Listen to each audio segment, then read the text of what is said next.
It's time now for the best high school sports action from the WBCB Sports Network. Catch the best games from Bucks and Mercer County at WBCBsports.com and our Facebook page. Your home for high school sports is right here at WBCB 1490. With a berth on the line for the NJSIAA Central Jersey Group 3 softball final, it's the visiting four-seeded Spartans of Steinert High School taking on the number one seed Cougars of Colts Neck High School. A pleasant good afternoon, everyone, and welcome to high school softball on the WBCB Sports Network. I'm Nick Gallagher, alongside the Mercer County Hall of Famer Rich Fisher. Behind the camera today, we have Aaron Bennett, and our video engineer is Brianne O'Neill. We will dive into today's state playoff semifinal matchup in just a moment, but first, today's game is brought to you by the New Jersey Education Association, Haldeman Ford Subaru, Mercer County Prosecutor's Office, Capital Health System, Revere Restaurant, Trenton Thunder, Team Toyota, Hyundai of Trenton, Hamilton Township Animal Shelter, Saul Funeral Homes, Hamilton Township Education Association, Italian People's Bakery, Hamilton Township Division of Health, and the Trentonian. Thanks to all the sponsors for making today's live stream possible. Let's dive into this one. We'll start with the Steinert Spartans and how they got here. Their first round matchup was against Freehold Borough. They won that one easily 11-1. Isabella Benassi went 5 innings, 1 earned run, and 12 strikeouts. We will see her on the mound today. Much more on her later on. And their quarterfinal matchup against Allentown last week, Steinert dominated, winning 20-0. Isabella Benassi going the distance in a 5-inning contest. 1 hit on 7 strikeouts. And Fish, the offense exploded. The last 2 games, 68 runs scored in 4 games. It's an average of 17 runs per game. And Steinert's hot at the right time of the season. Absolutely. We'll get into that in a little bit. First of all, we have an absolutely picture-perfect day for this game. Not a cloud in the sky. The temperature is perfect. Great environment for a sectional semifinal. And what we have here, we have the last 2 Central Jersey Group 3 champions doing battle. Steinert won it last year, and Colts Neck won it the year before right on this field by beating Steinert 10-1 in the sectional final. It was the only meeting ever between the 2 teams. And today we have an unbelievable pitcher's duel, and also an interesting pitcher's duel. It features a senior against a freshman. We got Steinert's Izzy Benassi, as you just mentioned. She's a veteran of these wars. She's pitched the Spartans to the state final last year. And the Cougars are going with Angela Sasso, a freshman who looks like a senior the way she's pitched so far. In shutout wins over Middletown South and Lawrence, Sasso has pitched a 5-inning 4-hitter and a 7-inning no-hitter with 24 strikeouts in the 2 games. That's pretty impressive. Meanwhile, you have Benassi, who has pitched a pair of 1-hitters, 5-inning Mercy Rule wins over Freehold and what you mentioned against Allentown. Listen to this. In 62 1/3 innings of state tournament competition since she's been a sophomore, Benassi is 9-2 with a 2.13 ERA and 93 strikeouts. Now that's what you call clutch pitching. And interesting, her ERA would be a lot lower were it not for allowing 6 runs against this Colts Neck team 2 years ago. She allowed 6 runs in 5 1/3 innings, so she'd be well under 2 if it wasn't for that game against these Cougars. And then you have Sasso, who seems to be establishing her own legacy with the way she started. For the season, she's got a 2.01 ERA, 162 strikeouts in 11 1/3 innings. But as you mentioned, she's going up against a Spartan offense that's clicking on all cylinders.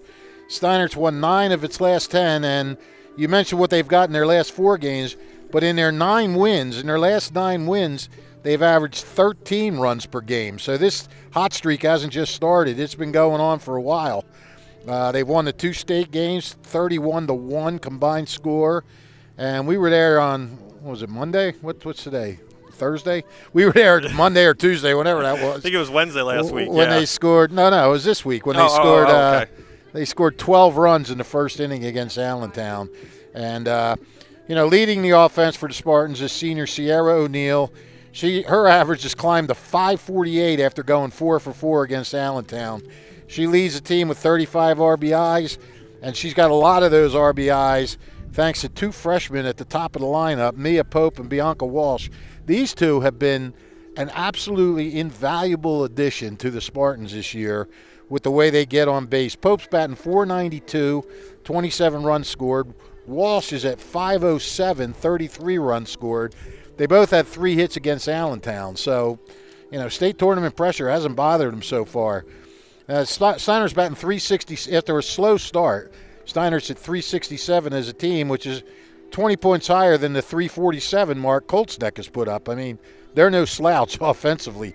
They got a senior Cassidy Relay, who, is that how we say it? Relay? Yes. Just like the relay race. Paces the Colts with a .534 average and 18 RBIs. And Sasso's shown she can help herself at the plate. .330, leads the team with 4 homers and 24 RBIs. The lowest average on their team among players with 60 or more at bats is .299. And along with Relay, 7 players are between .313 and .385.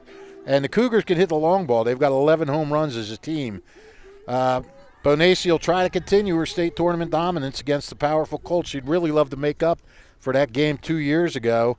And this season, she's at 1.37, 125 strikeouts in 81 2/3. And Nick, when you get to this point in the state tournament, nothing's a lock, nothing's a gimme.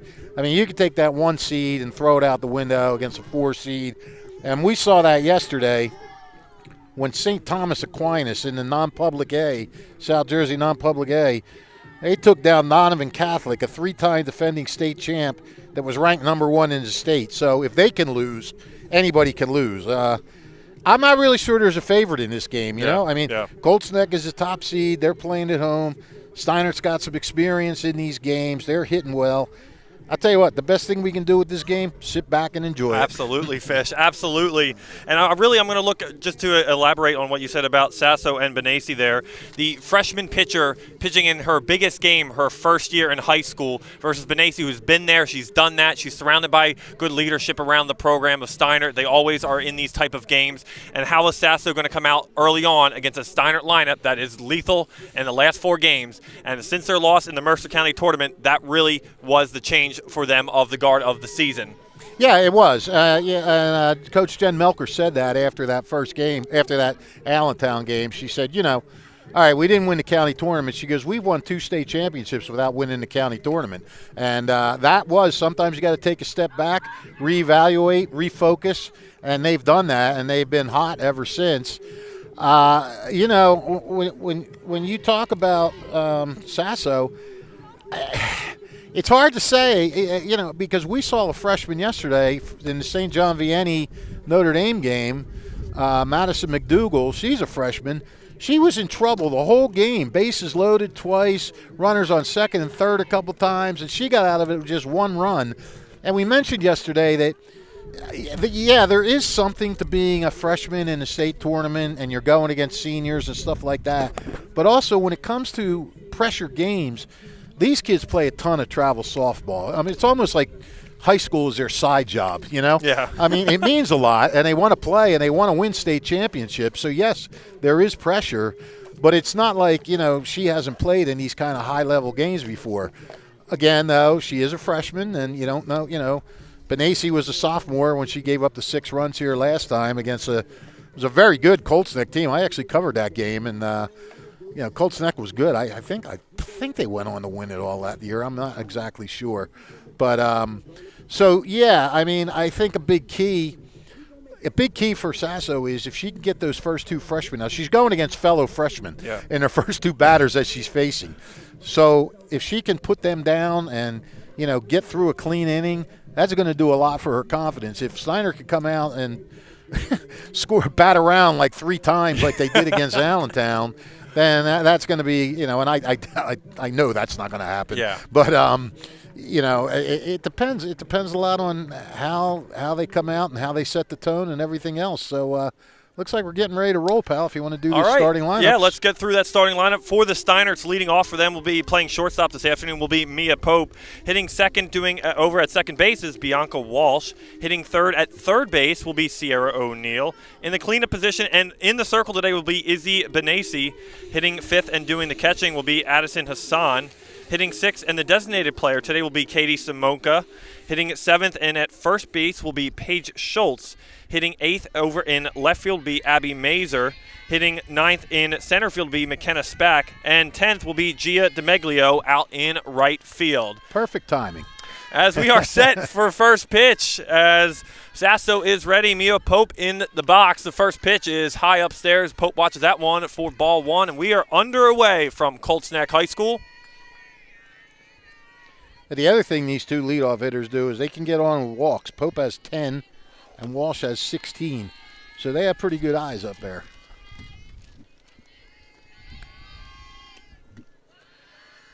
She's high again. So 2-0 quickly to Mia Pope, as Pope is 3 for 4 with an RBI in the win against Allentown in the quarterfinals, and 2 for 4 against Freehold Borough in the opening round. The 2-0 as Pope lays off again quickly behind 3-0. Good patience by Pope. Pope is a heck of a player. We're going to see some unbelievable things from her over the next 3 years after this. The 3-0 gets a fastball in there as Pope lays off, watches that one go for first strike, 3-1 now.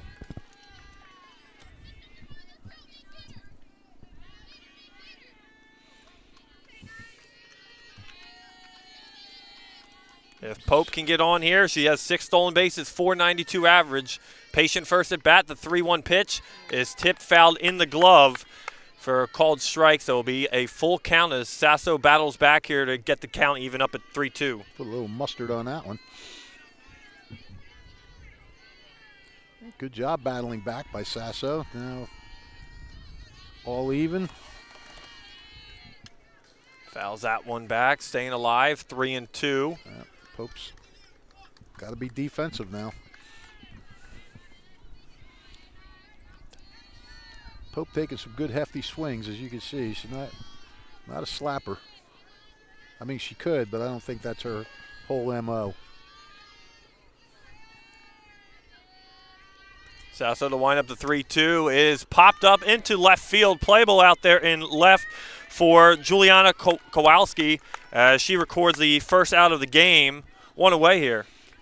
Oh, and that's got to be a great lift for Sasso. She falls behind 3-0, comes back, throws 4 straight strikes, and gets the out. Maybe that was her. Maybe she got all her nerves out of the way. Yeah, on kept those your first composure. 3 balls. Yeah. So that'll bring up Bianca Walsh now, the second base today.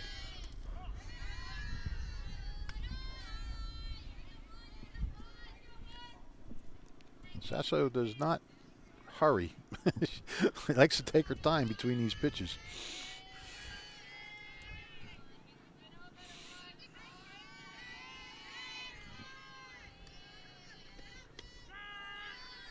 Called strike in there as Walsh watches that one go by.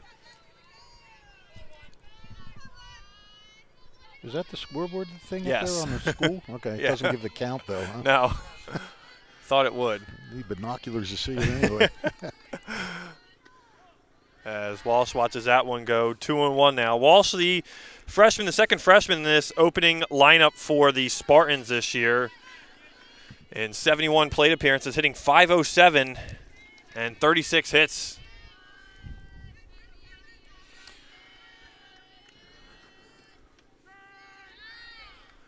That'll be 1-2 now. I think it's 2-2, isn't it? Thank you, yeah. Walsh, the daughter of former Nottingham coach, Irish Mike Walsh. Former Nottingham everything coach. Mike coached boys basketball, cross country. And fouled back behind the cage as Walsh stays alive here. Still 2-2.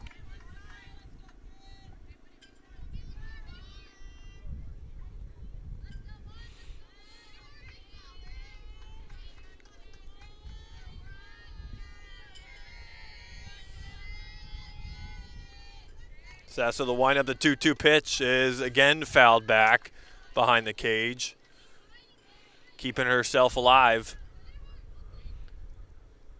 they're. I think these are sort of pretty much defensive swings too. They haven't looked pretty.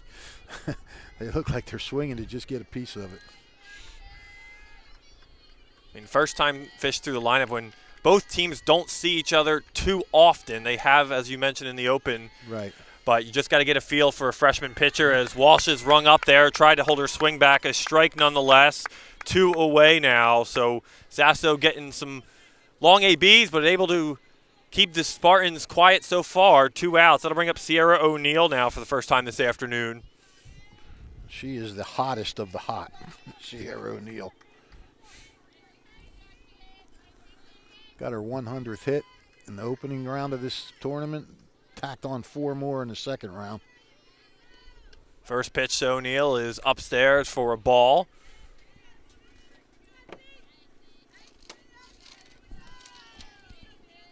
O'Neill 4 for 4 with a pair of RBIs and a home run in the quarterfinal matchup against Allentown. And 2 of 4 in the first round victory against Freehold Borough. In there for another strike, 1-1. It's a different kind of setup they have here at Colts Neck. There's like no bleachers on the. Well, there's no really space to watch the game on the right side. There's just woods. On the left side, I mean, they got little bleachers down in right field line. Yeah, in left field, and in left field, yeah. So unless you bring your own chair, there's another strike. Should be 1-2 now. The count to Sierra O'Neill.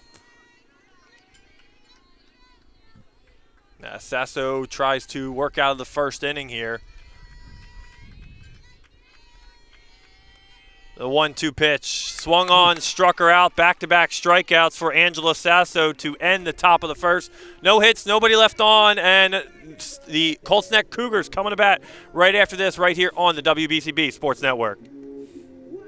Hi, Merrill Reese reminding you to come back home to traditional Italian cuisine at the Revere Restaurant, 802 River Road in Ewing Township. You'll always feel welcome at the Revere. It's like stepping back in time where you'll feel like you're dining in South Philly or New York's Little Italy. Start your meal with complimentary Hoboken bread. Choose from a menu featuring fresh seafood dishes, succulent steaks and chops, or homemade pasta dishes. You can even eat at the bar. The Revere is open 7 days for lunch and dinner. Private room available for special affairs, plus catering. For reservations, call 609-882-6365. That's 609-882-6365. Come home to traditional Italian cuisine. The Revere Restaurant, 802 River Road, Ewing Township. 1490 WBCB Levittown and Trenton, and video stream live at WBCBsports.com. Your home for the best local sports in Bucks and Mercer counties.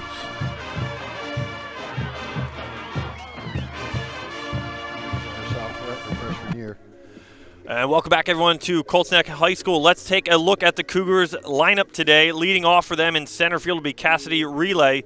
Hitting second at second base will be Denise Churchillo. Hitting third on the bump on the circle is Angela Sasso. In the cleanup position today will be Ellie Major. She's down at first base. Hitting fifth over in right field is Jillian Perchio. Hitting sixth at third base is Kate Finnegan. Hitting seventh at shortstop is Gabby Bryce. Hitting eighth, the designated player, is Julia Watkins. And hitting ninth in left field is Juliana Kowalowski. The starting lineup for the Colts Neck Cougars, and they will be facing Isabella Benassi, the senior for the Spartans. As we mentioned a great deal about in the Trentonian pregame show, as we will continue the conversation about her all afternoon long. And we'll see how Benassi starts the afternoon. Well, let me tell you something. We talk about Steinert's 1-2 hitters. You talk about a hellacious leadoff hitter. Cassidy Relay, she's not only hitting .534 with 47 hits, she's drawn 15 walks as well, and she has 37 stolen bases. So if she gets on, look out. And look, you can see him playing in close. I guess she's probably going to try to slap it. Yep. First pitch to Relay is in there for a called strike. Steinert is it's almost like they're having a conference at the pitcher's circle. They're all bundled up so tight, yeah.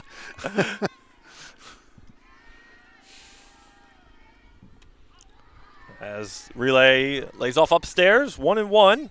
37 steals. That's incredible because you can't leave until the ball's at the glove with softball. Or no, is it maybe, I'm not sure the exact rule, but it's a little harder than it is in baseball.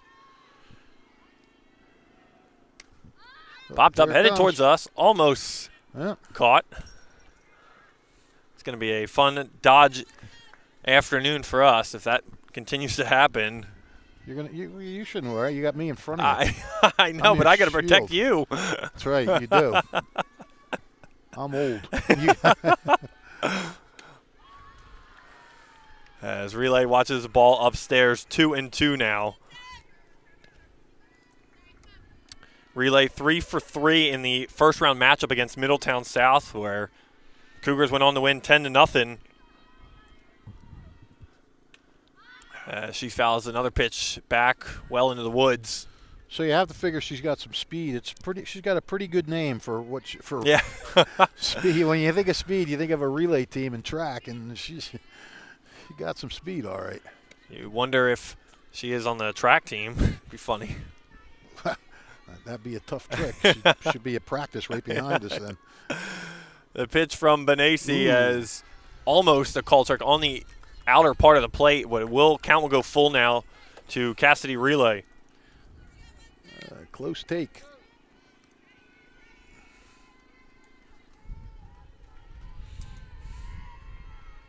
The 3-2 pitch from Benassi is just fouled. Diving catch out in left field.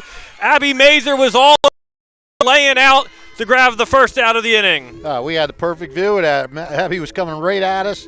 Came over, never took her eye off that ball. Her eyes were glued to that ball, reached out, backhand, and hit the deck. A great jump on the ball, knew where it was going to be, and got there quickly. For the bottom of the first inning, we'll bring up Denise Churchillo now. She's at 353. She can also get a base on balls. She's got 17 to go with 24 hits. So we got two teams with really good 1-2 punches at the top of their order. As Churchillo fouls that one back. You could just see from that first at-bat how pesky of a hitter, though, Relay's going to be. Pope had a few foul balls for Steinert and Relay a couple there, so.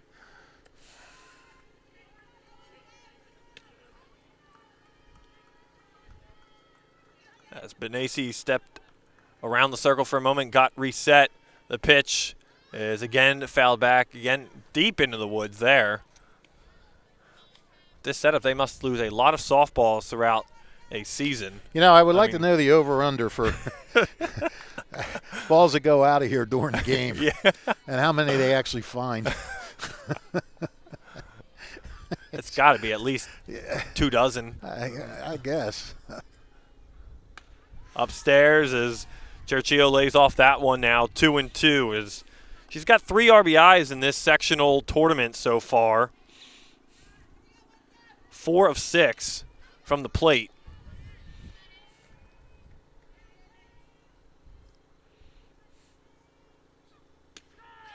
As Churchillo down looking, Benassi got her.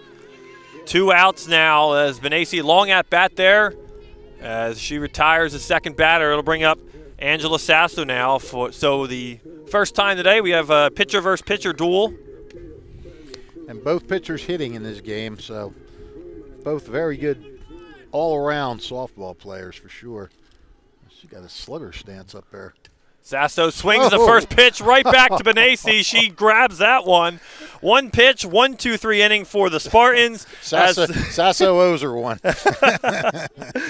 As that will do it for the first inning here from Colts Neck High School. Don't forget, if you miss any of today's action, you could read all about it in tomorrow's edition of the Trentonian. For your complete local and national news 7 days a week, it's the Trentonian, or online at Trentonian.com. The only newspaper serving Bucks, Burlington, and Mercer County 7 days a week. It's the Trentonian. Today's game is brought to you by the Hamilton Township Education Association, who would like to take this opportunity to wish all their students the best of luck this school term. This message brought to you by the Hamilton Township Education Association. HTSD pop-up schoolhouse events are happening in August. Mark your calendars. August 9th at Yardville Heights Elementary, August 15th at Sunnybray Elementary, and August 23rd at Kithart Elementary. The event will be from 3 to 5 p.m. August 29th at Cooser Elementary will be from 4 to 6 p.m. Meet teachers and staff, learn about community resources, and more. As well as HTSD summer camp registration is now open. Summer camps are offered to Hamilton Township residents entering grades K through 12. Visit htsdnj.org to register. Forgot to mention that the winner of this game will play the winner of second-seeded Robbinsville and third-seeded Middletown North. That game will be on Saturday. So it's pretty much this bracket is played out the way it was seeded so far, at least for the Final Four. And if Colts Neck wins, they're the host either way. If Steinert wins, they're the visitor either way. That's how this one works. Well, if you're Steinert fish too, if Robbinsville comes out of that, they've already lost to Robbinsville twice, and how sweet it would be for the Spartans to get that matchup a third time in the season. Yeah, well, they got more to worry about Absolutely. for getting there first. Absolutely. I know what you're saying, and yeah, that would be a matchup I think everybody in the CVC would love to see. But Steinert's got a war on its hands right here. As we switch top of the second now, it's now Benacy versus Sasso, as Benacy gets a called strike on the first pitch.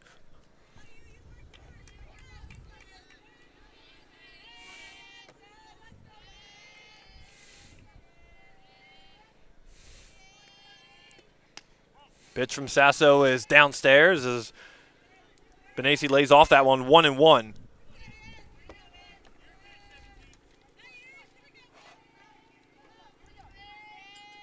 Benacy 20 hits on the season, a .317 average. Just as effective from the plate as she is the mound, as she takes the third pitch in there for a called strike, 1-2 now.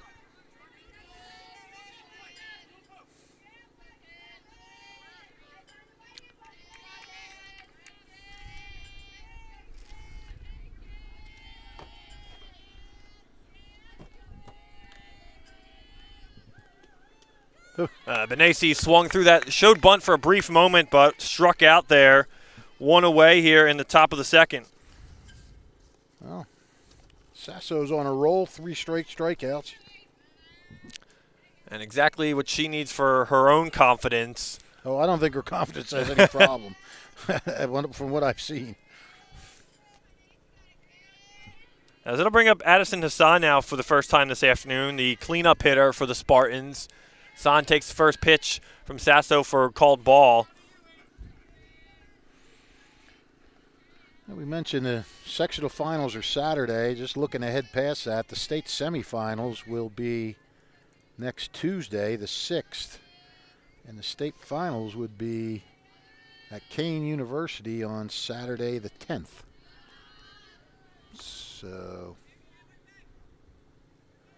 just letting you know.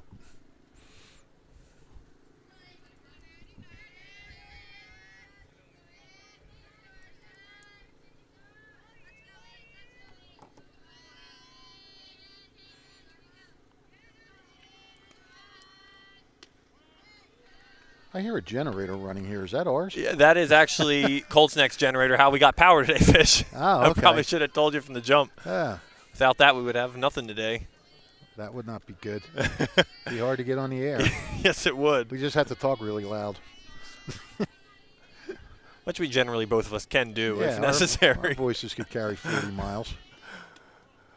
And that will be a walk there for Hassan as she gets the first base runner of the afternoon for the Spartans.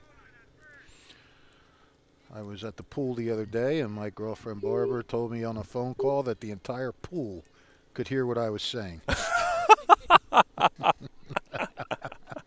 I became very self-conscious from that point. Did not say anything else. Oh, the fish by the pool. That sounds like a podcast waiting to happen. Doesn't it, though? Yeah. Fish out of water.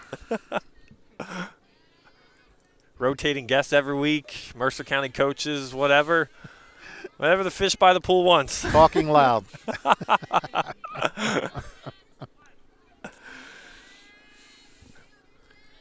Katie Simonka in for the first time this afternoon, the designated player today.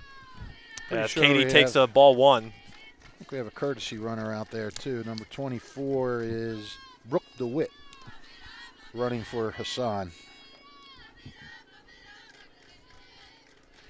Brooke DeWitt came in the other day, didn't have an at-bat, and scored 3 runs.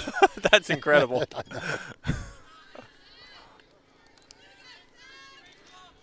She's using the right opportunities, put in the right position. She's going to do She's got 12 damage. at-bats. She's got 12 at-bats this year and 1 hit, and she scored 13 runs. That is a very rare stat. 1 hit and no walk. She's got 13 runs scored.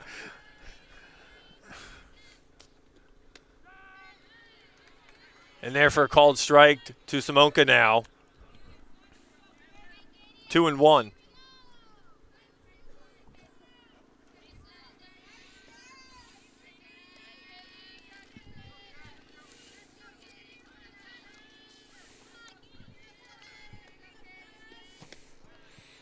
Simonka having a solid year, 310, 11 runs scored. She's driven in 17.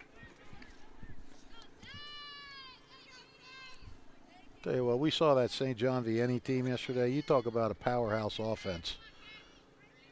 And yet they only got 2 runs against Notre Dame, but that was good enough to win.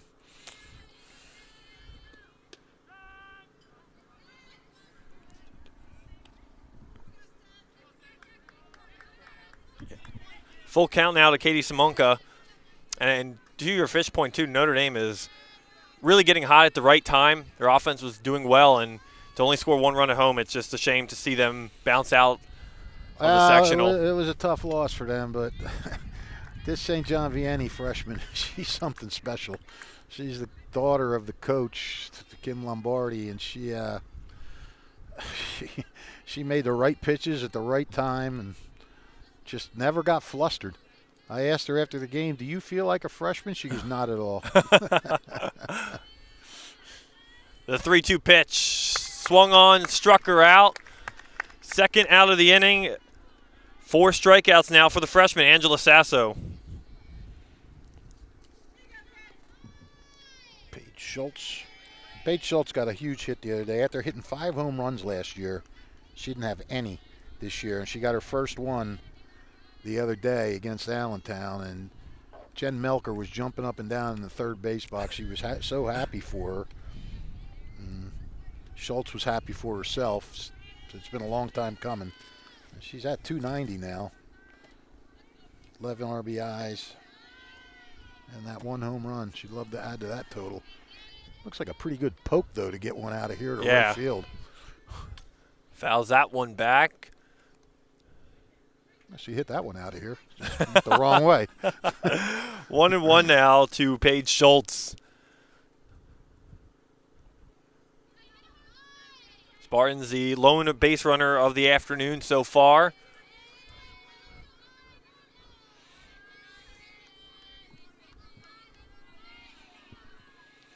The 1-1 pitch from Sasso is in there on the outer part of the plate for a called strike, 1-2.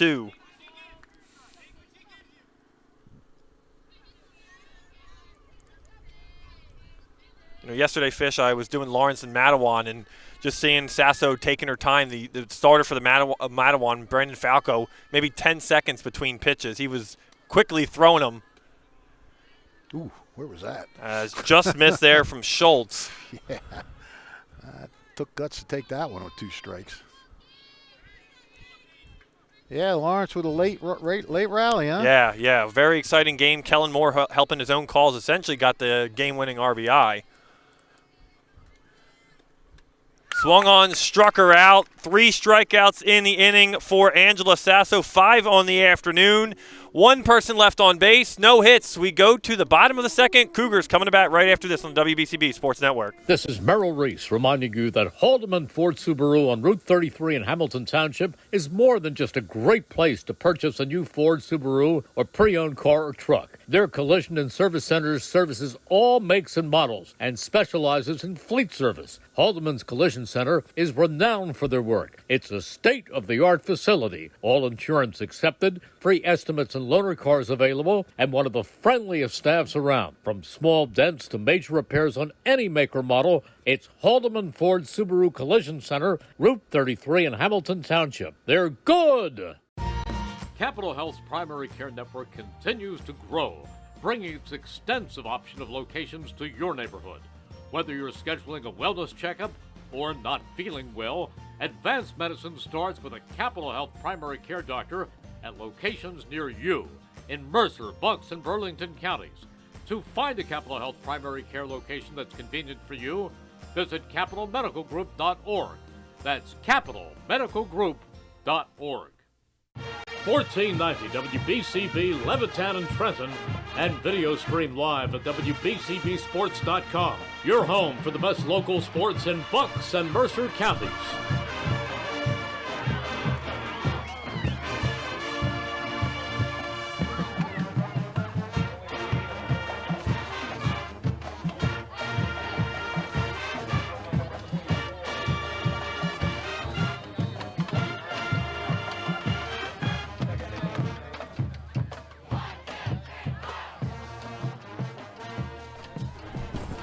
Be the 4, 5, and 6 hitters for the Cougars this inning in the bottom of the second. Benassi back out there. It'll be Ellie Mager to lead things off here in the fourth. She fouls first pitch into the woods. Was that 2? 1. No, two balls in the woods. Oh, yeah. Yes. Yeah. I'll be in track of that. Please. Forget about the pitch count. I'm worried about the balls into the woods. Mager swings at the second pitch underneath the glove down there at second base of Bianca Walsh as Major reaches first on the error. So first base runner for the Cougars here in the second. That was kind of a tough play. She might have been better off the backhand, it really. Tried to turn around and get it with her glove, with the forehand. And that'll bring up Jillian Paracchio now, the right fielder for the first time this afternoon.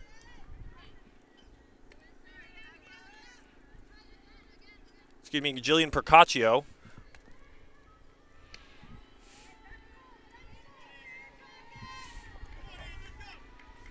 Is it Piccaccio or Paracchio? I thought it was an R. Maybe. Yeah, there's an R. Yeah. Offered at it for a strike.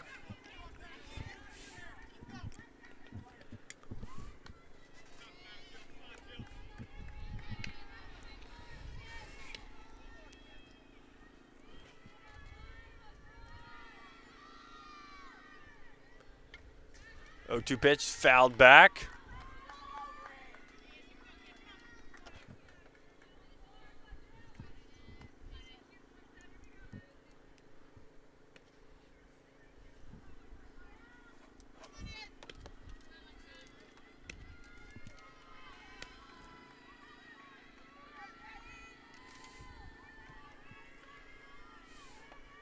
Benassi with the windup in the dirt. Son looking to throw down at first. Nothing there as Mager gets back.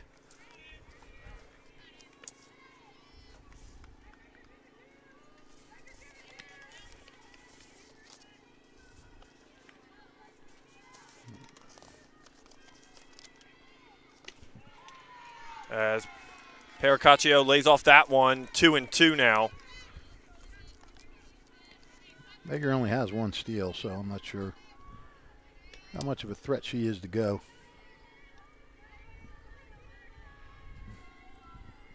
Two pitch. Chopper down at third base. O'Neill will throw to second. They'll hold off down at first, and they'll get the force play at second on the fielder's choice. Yeah, O'Neill did a good job of fielding that. It was a pretty sharply hit ball, and then she had trouble getting out of her glove to get it over to second. I don't know if it would have been in time to get the double play or not, but you get the lead runner. We've said it before, getting a double play in softball is hard. Absolutely. I mean, unless it's a line hard drive, yeah. Or it's like right over the bag and the girl fields it and tags second and throws it first. I'll bring up Kate Finnegan, the 6-hole hitter today. 0-1 to Finnegan here. Finnegan at 333. 20 RBIs, so she can get him home. Finnegan swings at that one. Back to Benassi at first to go to second for one. Down at first, gets the double play. Steinert turns two.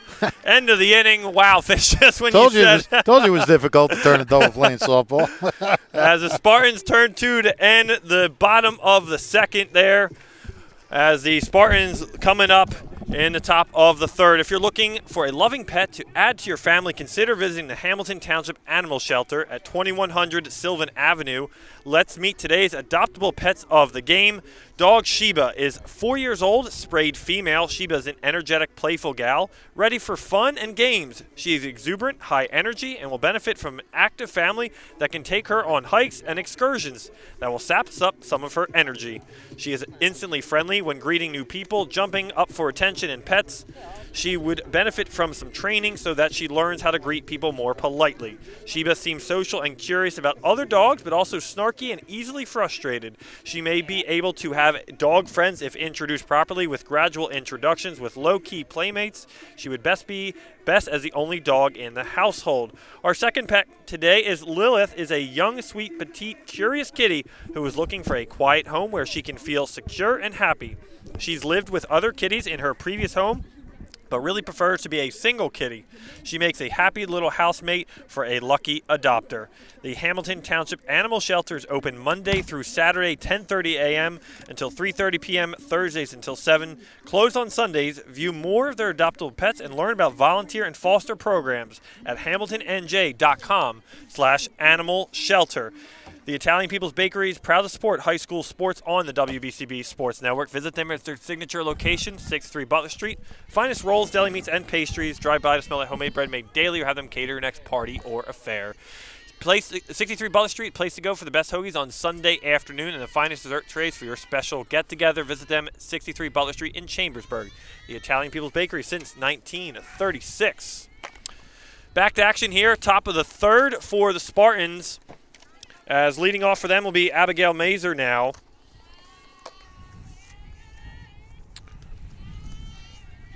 So far,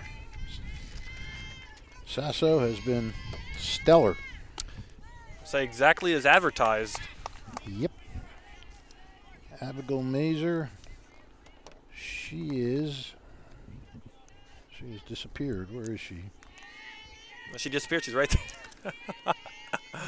Where can I find her? Abigail Mazer. Oh, batting .314. 14 RBIs, 4 doubles. So a little bit of gap power there. 13 runs scored.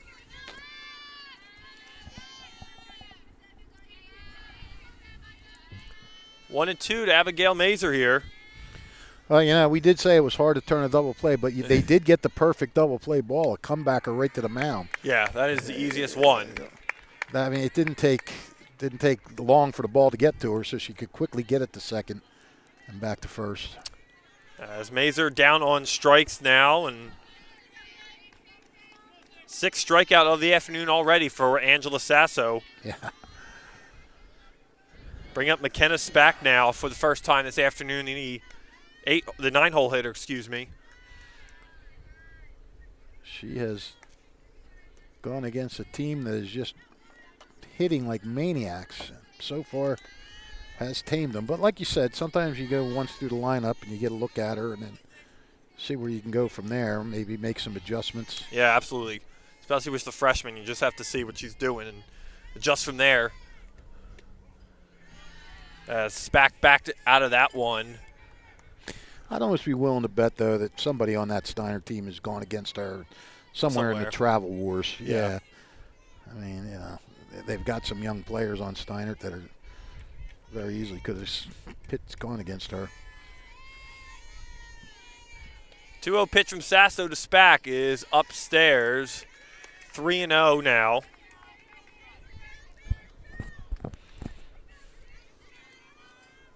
Spartans only one base runner on the Addison Hassan walk in the second, as Sasso behind on Spack here.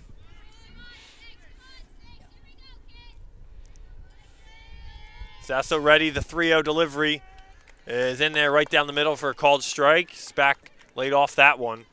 She really does a nice job of getting behind on the count and then battling back. It's twice now she's gone from 3-0 to 3-2.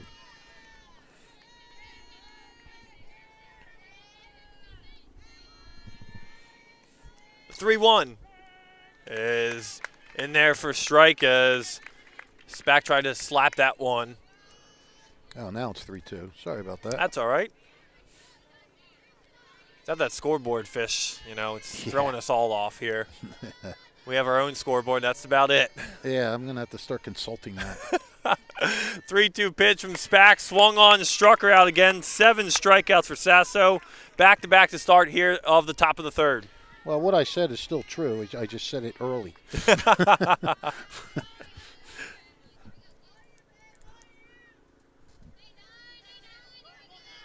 That'll bring up Gia DeMeglio now for the first time, the 10th batter for the Spartans, bottom of the lineup. Mia Pope waits on deck.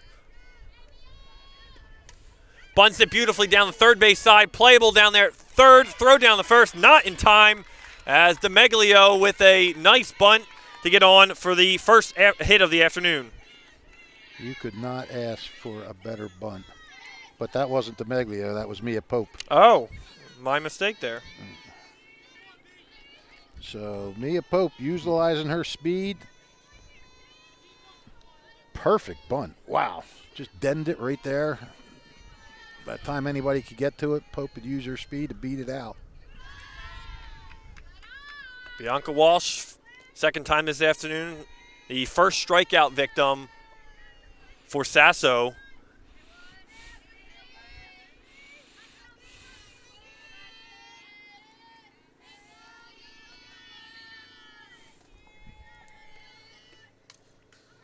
Swung on, fouled back behind the cage. 1-1 now to Bianca Walsh. Hefty cut.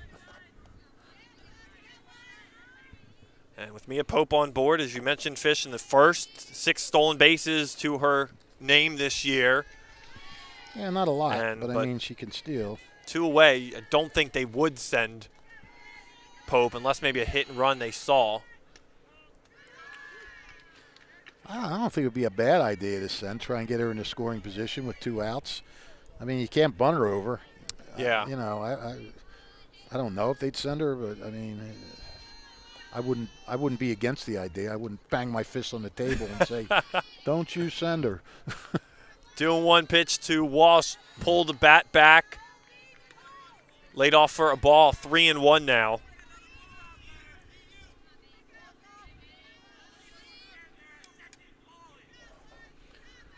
I tell you, the third baseman is back a ways too. Another bunt down the third baseline could be another one.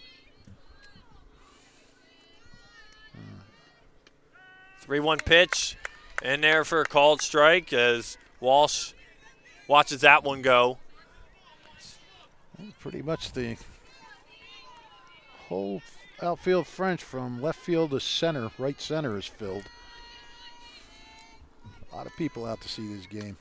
As a ball over to second base, throw down the first is not in time, is safe all around. Pope safe at first, Walsh safe at, Pope safe at second, Walsh safe at first. As the Cougars thought they had the third out of the inning, but it was not in time. Well, it was a close play. I mean, I would obviously can't see it from here. She definitely made a close play. And, you know, that was a tough play. The ball had some spin to it and had to try to hurry it up and pick it up quick. And all of a sudden, Steinert with a little bit of a rally here. So Sierra O'Neill to the plate now, and exactly who you want if you're the Spartans with a runner in scoring position. Swings the first pitch, fouled back not just into the netting of the batting cage. Yeah, I mean, this is your 1-2-3 punch. Going to work. 1 and 2 has done it. Now it's up to 3 because there's no more outs to give.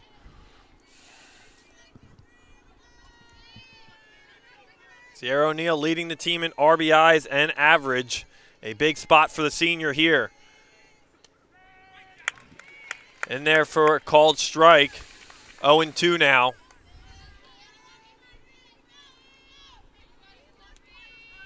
Pretty good moxie there. You give up a couple of hits, you got their best RBI girl up, and you quickly get ahead of her 0-2.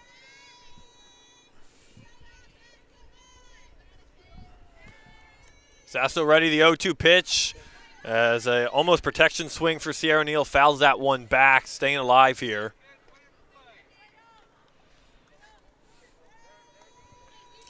I'll tell you what, runs are going to be at a premium in this game, so you really got to take advantage.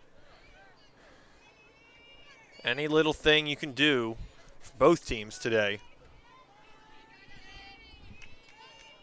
Sasso ready again. Wind up the 0-2. Swung on, driven into deep center field. That one's got a chance. Going back on it. It is gone. Sierra O'Neill, a 3-run home run. Spartans out in front, 3-0. Unbelievable.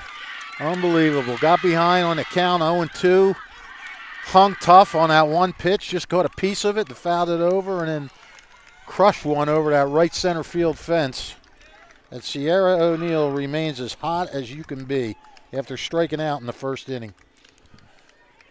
O'Neill's 5th home run on the 2023 season in a big spot as the Spartans gain today's first edge on the freshman Angela Sasso. Wasn't sure about that at first. It was high, and I thought she might have been able to maybe get under it, but that baby just kept carrying. And she hit it deep into center field. That went over the fence and then some. Yeah. Got to be in the 220-plus range, just a rough estimate based on the fencing here. Yep. Yeah, I'm not even going to try. just guessing. We don't have Google stats, unfortunately, here at WBCB. Maybe one day. There aren't any signs up. No. Yeah, not even faded signs. I know generally it's 200-plus. It was over the most fence. Parts. Yeah, that's all that matters. All that matters on the scoreboard. As Izzy Benassi, the batter here for the Spartans, fouls that one back as her teammates helped her out now. 1-1 to Benassi here.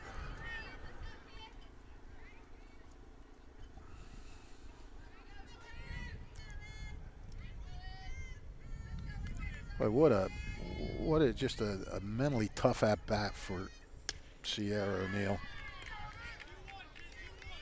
who is, by the way, no relationship to our point guard producer, Brianne O'Neill, as the O'Neills are spelled differently, I believe. Yes, they are, yep. Yes. Brianne spells hers goofy.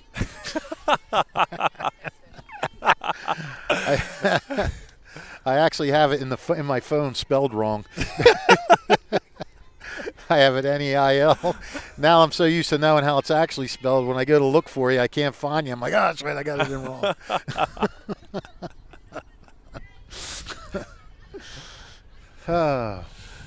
The trials and tribulations of a color analyst. Yeah. That's why we love you and why you're a Hall of Famer. Benassi drives that one into right field, but playable out there in right for Procaccio. She squeezed that one to end the inning. But the Spartans, first one to score on the afternoon. They have a 3-0 lead. We go to the bottom of the third. Spartans lead this one 3-0 right here on the WBCB Sports Network. This is Angela Weiner for your Mercer County prosecutor, and I'd like to take this opportunity to wish all of our Mercer County student athletes the best of luck, and also urge parents to stay involved in your children's school activities. Extracurricular events are a great way to keep your sons and daughters focused, and it does not have to be athletics. They can be involved with the drama club, the school band, even the debate team. An involved student today has a brighter future tomorrow. This message is brought to you by the Mercer County Prosecutor's Office, and I hope you enjoyed today's game. Trenton Thunder Baseball is back for its 30th year. Big League Futures, Major League Fun. Trenton Thunder tickets are now available. Single game tickets, group plans, suite nights. Get your tickets now. For more information, visit TrentonThunder.com. That's TrentonThunder.com or call 609-394-3300. That's 609-394-3300. Post-game fireworks nights, pork roll Fridays, and dog welcome nights throughout the season. Trenton Thunder Baseball, Big League Futures, Major League Fun. 1490 WBCB Levittown and Trenton, and video stream live at WBCBsports.com. Your home for the best local sports in Bucks and Mercer counties.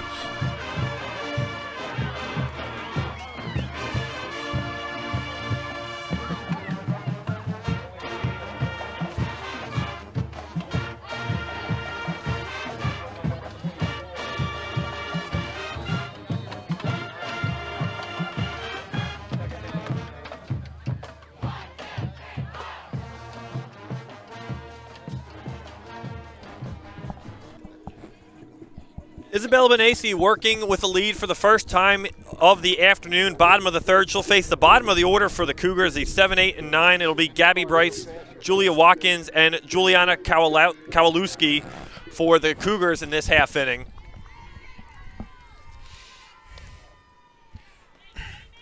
Well, now Lizzie Benacy has a lead, and now what does that mean, Nick? What does that mean she has to do? Have the proverbial shutdown inning. Exactly. As Gabby Bryce takes first pitch for ball 1. Well, that was some rally for the Spartans. 2 outs, nobody on, a bunt single, an infield single, and then a bomb.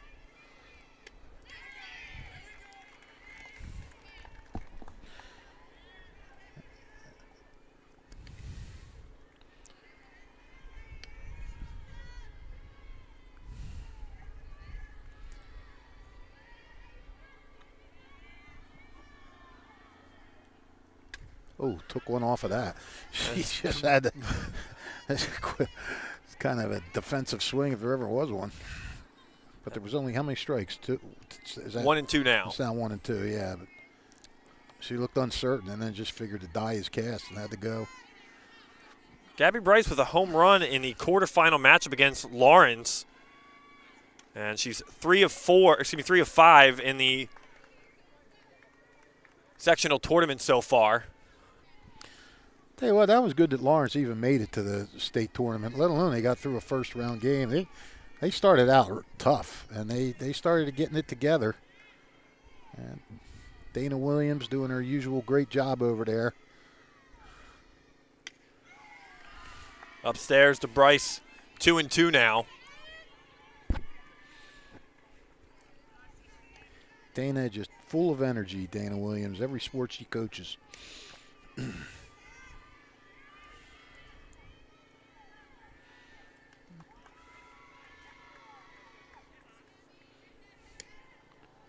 Love hearing about those kind of stories because you just know the coach just wants everything out of their players. Yeah, and she the gets best it. Experience possible. Yeah, she's got a very young team. A off-speed pitch to Bryce there, 3 and 2 now. Yep, didn't go for it. Good hold up by Bryce.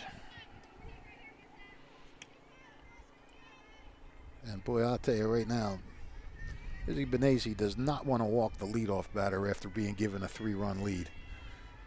That's where you bang your head against the wall as a coach. 3-2 pitch upstairs. Yes, great pitch there from Benacy. Got Bryce swinging through. Only the first strikeout of the afternoon for Isabella Benacy. Second. She got Charich. That's right. Yep. Yep. Yeah. First swinging. Yes. Other one was called. So we'll bring up the designated player now, Julia Watkins. As Benacy gets her swinging through the first pitch, quickly 0-1.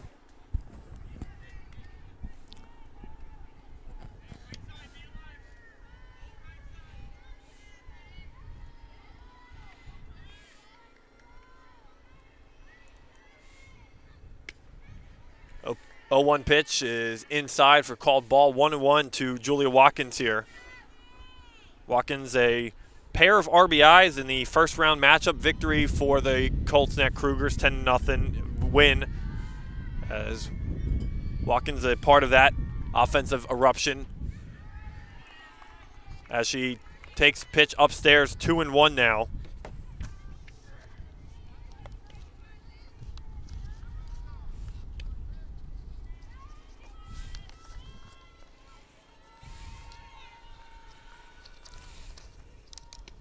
Got her.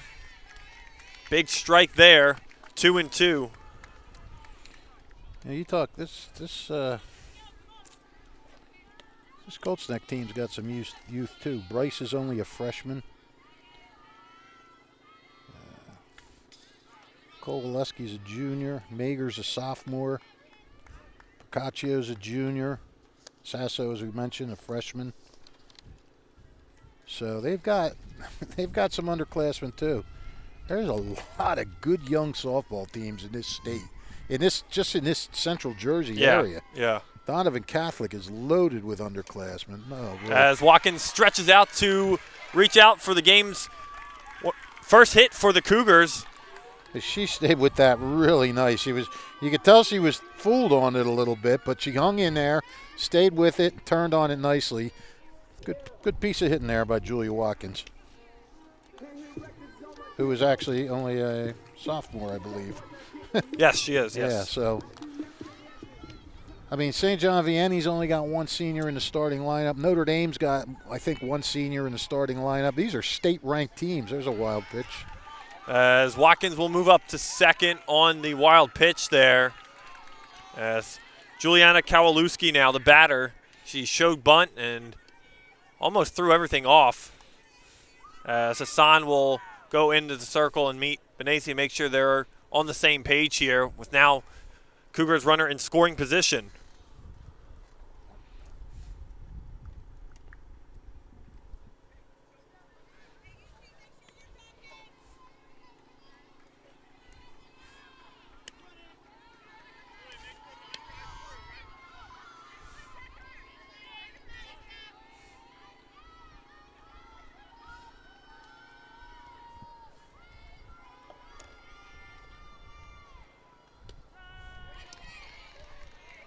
Called strike there to Kowalewski on the inner part of the plate. 1-1 now. Trying to get a score on that Robbinsville-Middletown game if we can. Yeah, that'd be great. Winner. Kowalewski shows bunt again, pulls it back. I do what I can for you, Nick. I always appreciate the little things. I drive all this way. Yeah. I got to help you out.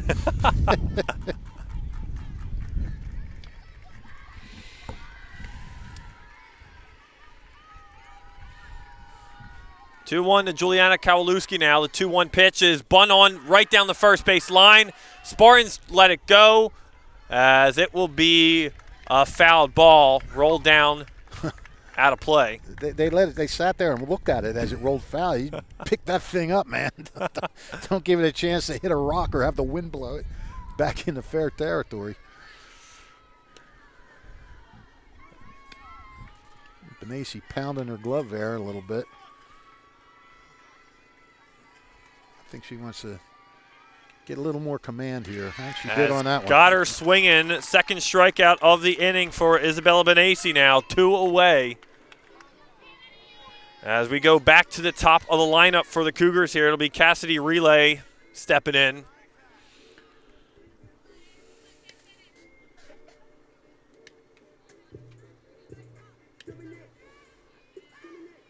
All right, Cassidy Relay. She's tough. She is very, very tough. This is a big situation here for Benesi.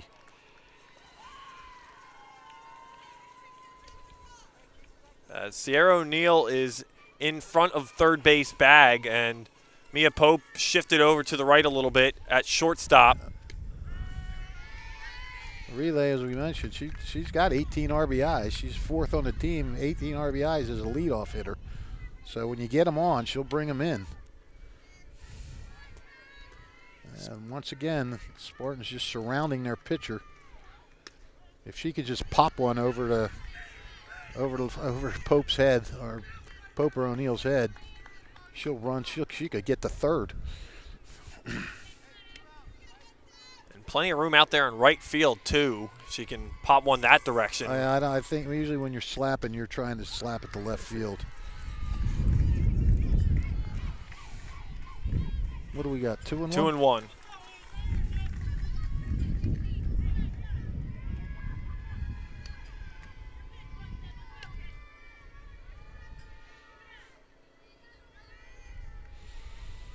The 2-1 from Benesi is just missed. Yeah, where was that? 3-1 now.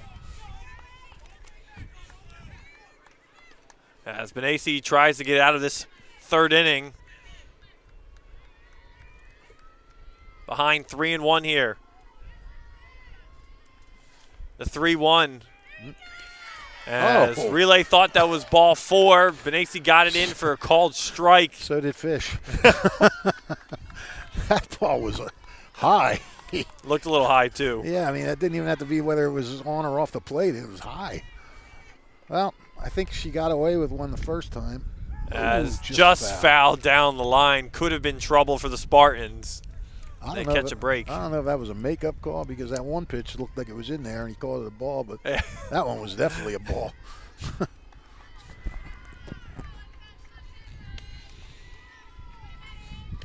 This is one tough out, though. –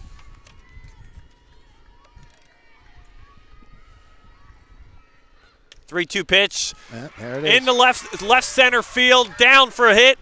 As they're going to send Watkins home as Hassan missed the tag. RBI double for Cassidy Relay as Cougars on the board. Yeah, to throw a little bit up the third base line. By the time Hassan got to it, she had no chance to make the tag. And we said she's a tough hitter, and she just showed it there. Not sure if that's a double or a single, and she took second on the throw. Yeah, I didn't see if she did. I would assume so, but I didn't notice, so don't quote me on that.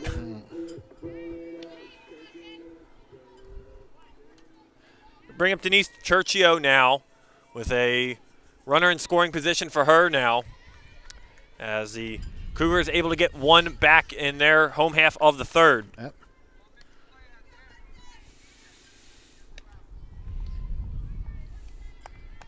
Benassi has given up as many hits this inning as she's given up in the first 2 state games, pitching one-hitters in both games.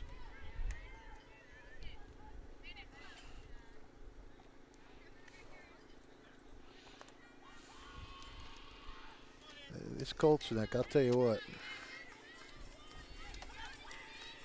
This, what's his coach's name? Anthony Iacello. He's really done a nice job of building up this program. I mean, this school is a relatively young school. I think it started in sometime in the 20th century. The 21st, no, 21st century. Yeah, the 20th century. Yeah, no, it was after 2000. But they were never quite the softball powerhouse. He's done a great job with them. And like you mentioned, the mix of talent they have of all classes, and they will be competitive for a few more years to come. Yeah. 1-2 now to Denise Churchio. 1-2 pitch. In there for a called strike. Benassi gets all 3 outs with the strikeout. The Cougars score 1 across, leave 1 stranded at second. We go to the top of the 4th. 3-1. Spartans lead this one right here on the WBCB Sports Network. New Jersey is home to the best public schools in the nation. And that didn't happen by accident. It's the result of parents, educators, and communities working together year after year to give our students a world-class education, no matter the challenge. Because parents and educators know that with a shared commitment to our public schools, our children can learn, grow, and thrive. And together, we can keep New Jersey's public schools the best in the nation. Since 1899, proud to be a part of your greater Hamilton Township community is Saul Funeral Home. Saul Funeral Home is a 4th-generation family-owned business that proudly supports our community and has guided families in Mercer County when they need it the most. Their caring, dedicated, and compassionate staff is always ready to go above and beyond to bring you the closure you deserve while celebrating the unique life of your loved one. Visit their website, saulfuneralhomes.com. That's saulfuneralhomes.com. Saul Funeral Homes is proud to sponsor today's game and hopes you enjoy it. Who has the car inventory in Mercer and Bucks County? It's the all-new Hyundai of Trenton. It has cars priced from $2,000 to $200,000, everything in between. All-new Hyundai models, pre-owned cars, SUVs from BMW, Audi, Cadillac, Ford, Chevy, and other models. Hyundai of Trenton has the inventory ready for immediate delivery.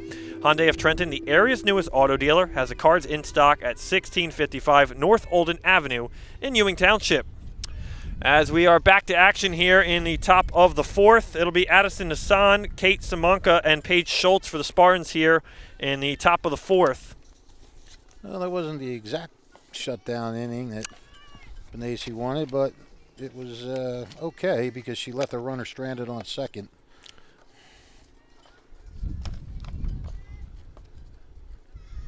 That's why you're glad that O'Neill's home run was a 3-run home run. But what runs will continue to be hard to come by as both pitchers have looked impressive so far through 3+ innings. And the score from Middletown South and Robbinsville, that game is scoreless in the bottom of the 4th. So that is who the winners will play of this game. Could be an all CVC final, could be an all Shore Conference final. You never know. Yeah, that'd be exciting. Could be one of each.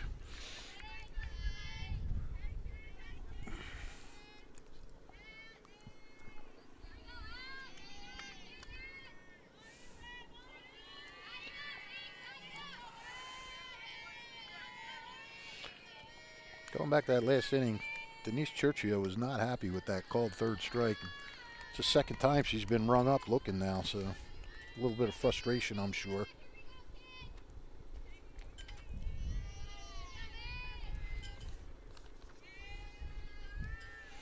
Hassan walked her first plate appearance in the 2nd. 1-1 to her. Sasso, the 1-1 delivery, swung on through. 1-2. So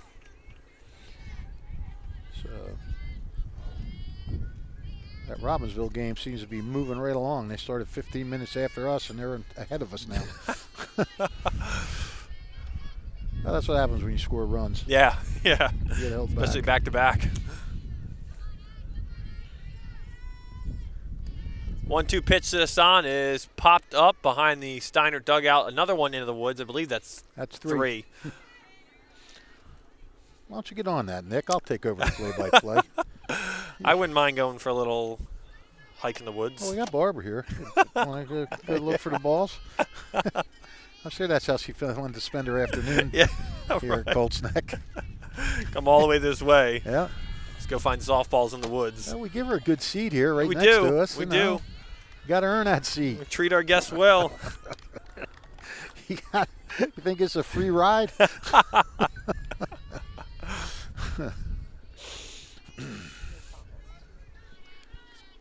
She has no comment. I'm sure she has a lot of comments. 2-2 to Addison Hassan here.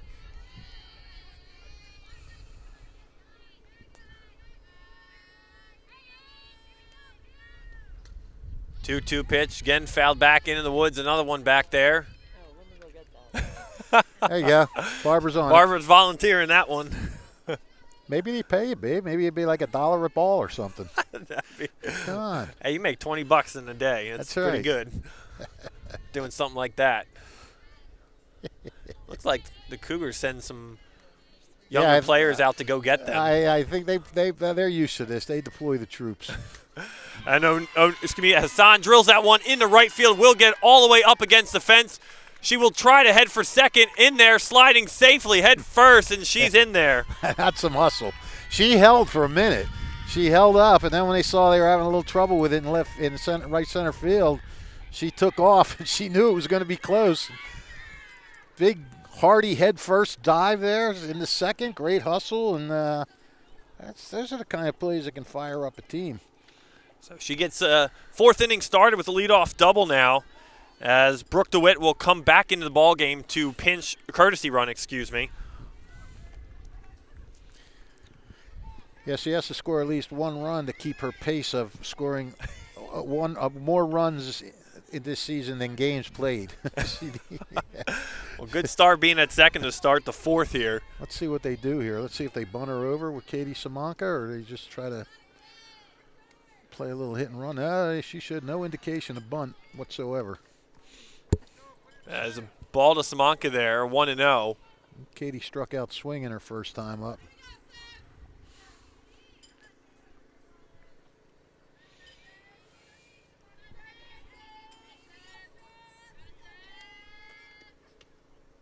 Oh.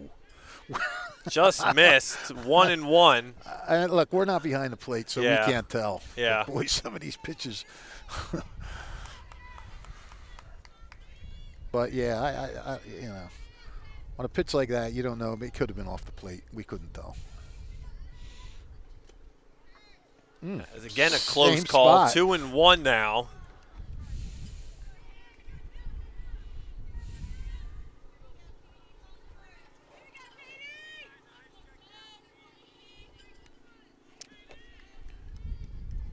Is it 2-1? It is 2-1, yes. I thought that first pitch was a ball. Oh, that's right. She was 2-2. Took a good cut at that. A little surprised they're not trying to bunt her over. I really am. Especially with no outs. Start the inning here. Get the runner on third with 1 out. A 2-2 pitch from Sasso. And that was the second strike, it looks like. So, yeah, so it was 3-0. Yeah. What are you guys doing to me? You know, we're trying. Brienne's trying what she can.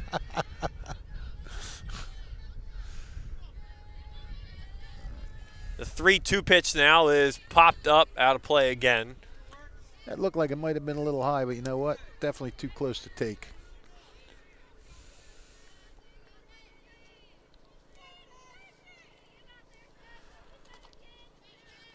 Well, it's obvious they never had any intention of bunting here.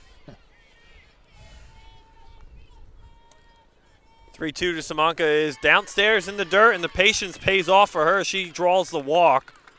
The second walk of the afternoon for Angela Sasso. So Spartans got something going here to start the top of the fourth. 2 on, no outs, and stepping in will be Paige Schultz. Paige Schultz, as we said, kind of got the monkey off her back in that last game with her first home run of the season. I don't need a home run here if you're Steinert. You just need a hit. Get that run in, keep the merry-go-round going. Schultz struck out swinging her first time. She was part of 4 straight strikeouts that Sasso recorded.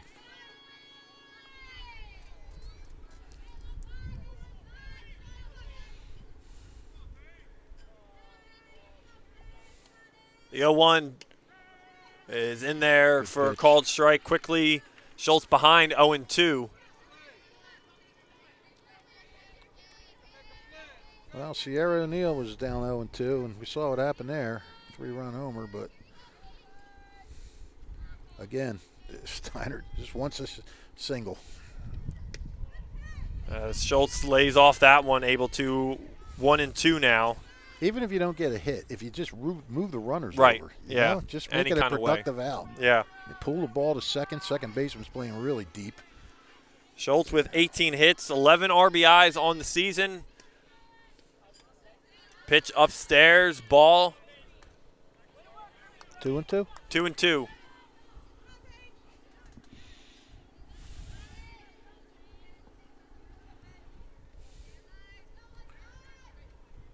Brooke DeWitt ready to go. She's in her runner stance.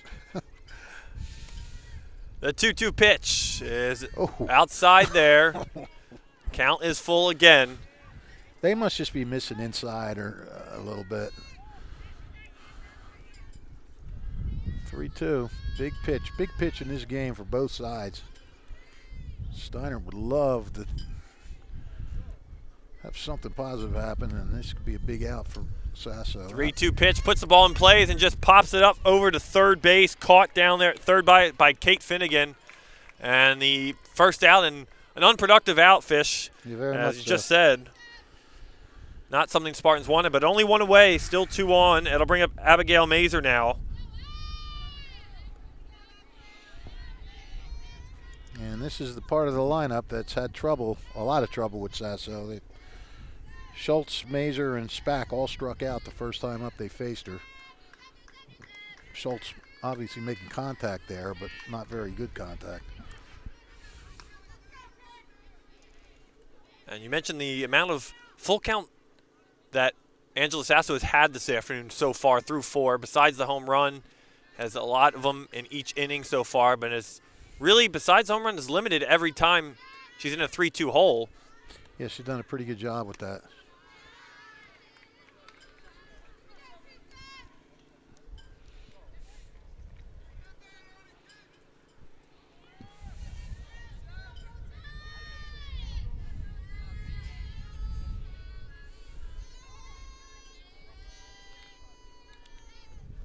Oof. High fastball upstairs. Mazer swung through, 1-1. I think that might have been a riser.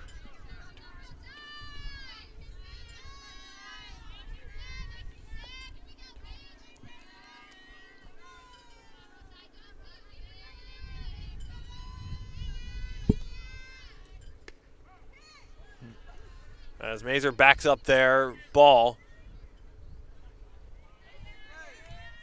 3-2. 3-2. Another full count.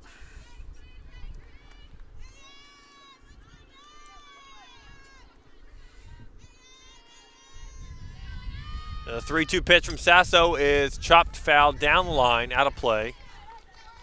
We're ready for Aaron to make the play. Aaron's ready for the first pitch his direction. We've seen Aaron in non-action before.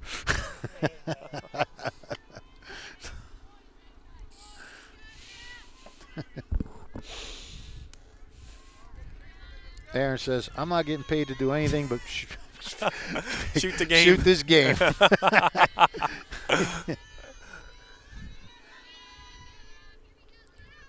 Sasso ready. The 3-2 windup is in there for a called strike. Got her looking as Mazer down on strikes for the second time this afternoon.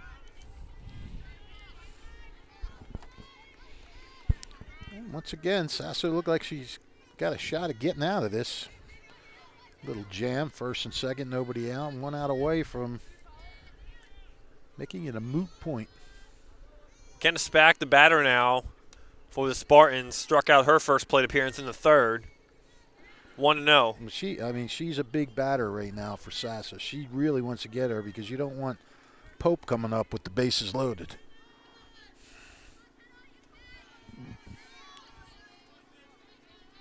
Spack, 21 hits, 20 RBIs, 309 average to her. Watches ball down in the dirt, 2-0.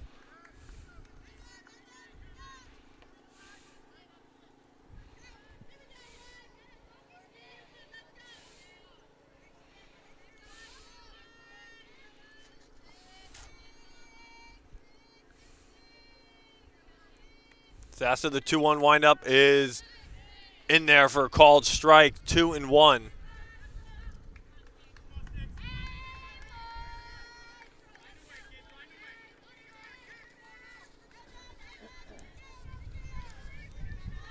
Spartans looking to get one back after the Cougars got one in the third. 3-1. Pitch upstairs, 3-1.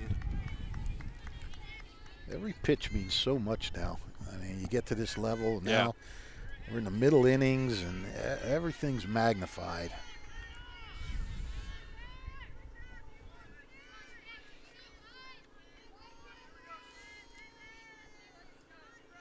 The 3-1 from Sasso is right down the first base line, caught at first base by Ellie Mager, and that will retire the side. Sasso works herself out of a jam. 2 left on base, 1 hit, no errors, and that will end the top of the fourth. Spartans still in control, 3-1, right here on the WBCB Sports Network. As I'm sure you're aware, it's definitely an interesting time to shop for a new vehicle. And while you may have heard some crazy stories about other dealerships, we're committed to the same thing we always have been, you.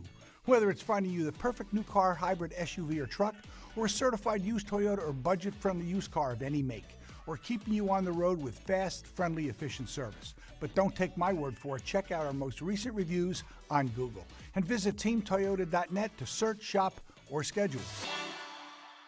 Hi, Merrill Reese for Capital Health, reminding you that the former St. Francis Medical Center is now Capital Health East, and they still offer a 24/7 emergency department as well as outpatient medical clinic services. To enter the emergency department and outpatient clinic, please use the Burt Avenue entrance. Capital Health, proud to be a partner for better health in our state's capital, Trenton, New Jersey. 1490 WBCB Levitan and Trenton, and video stream live at WBCBsports.com. Your home for the best local sports in Bucks and Mercer counties.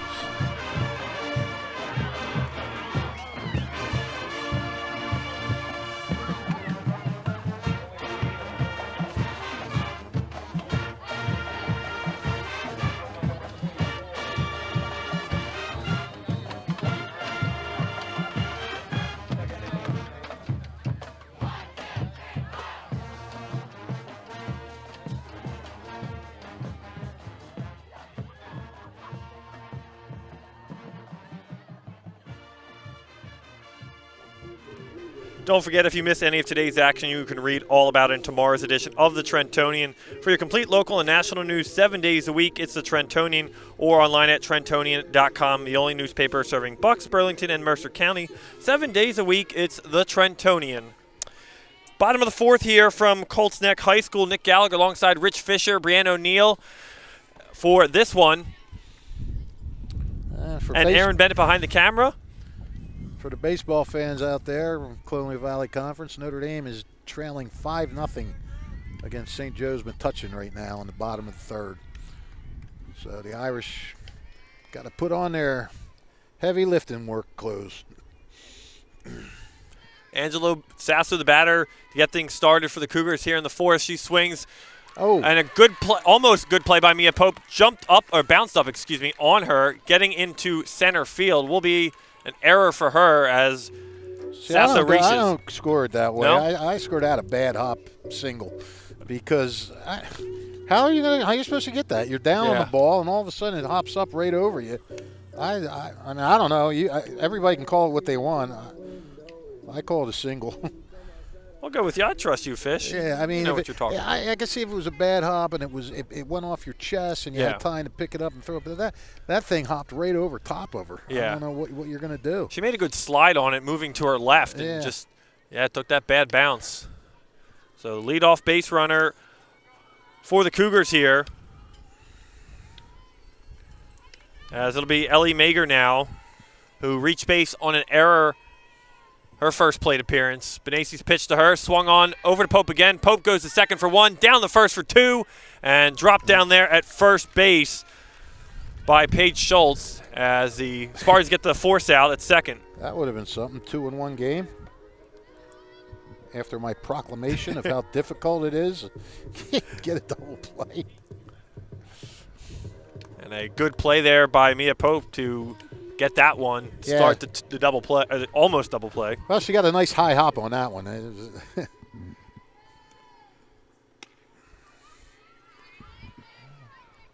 Paracchio in, she got in a fielder's choice, 5-4 fielder's choice her first time up, and Sierra O'Neill playing in on her. So Mager down at first for the Cougars. Benacy's pitch to Paracchio is 2-0. Neither pitcher today has been razor sharp with their control.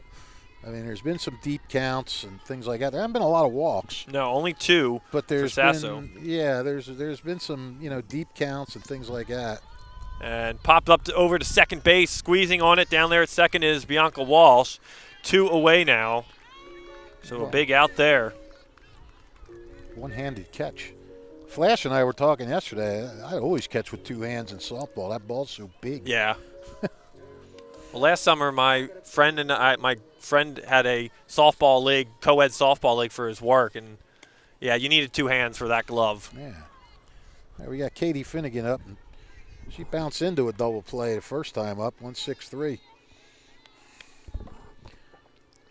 She can't do that now because there's 2 outs.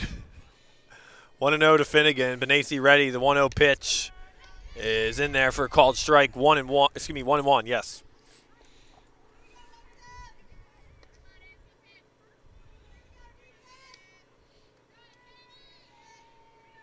Both dugouts been pretty quiet today. Usually in these softball games, you see that dugouts are up singing. There's a hit. There's base hit out there for Finnegan into right field. Got behind her. Good backup there as they're going to send Mager to third as the Cougars are in business here with runners on the corners and 2 outs. Yep, that's they were lucky. Steinert was lucky. Ellie Mager was not looking at the play. She was just settled on first because if she'd have been watching all the way, she might have had a chance to come all the way around. As it is, she gets to third on an E9. And Isabel Benacy in a little bit of trouble here. So Benacy now in a jam of her own as they'll bring up Gabby Bryce, who struck out in the 3rd inning. Can't make mistakes in these games, Nick. No, and like you said, middle innings here, every little pitch, every at-bat matters, and it is magnified. Oh, every play. I mean, yesterday in the 7th inning, Notre Dame had a runner on second with 1 out, ground ball to short, and the runner got called out for runner's interference. So instead of being on third with 2 outs, they only had a runner on first, and the next batter singled, which would have been the tying run. But instead, it was first and second, and then they got the final out. So, you know, every little play, especially in these pressure cooker games, and you know, we're in a tight one here, 3-1. As Bryce watches that one go for a called strike, 2-1 now. See, this is where Benassi, as a senior, has to pick up her teammates. And they got her the 3-0 lead early in this one on a 3-run home run by Sierra O'Neal. As Bryce chops that one back behind the backstop, 3-2 now. 2-2.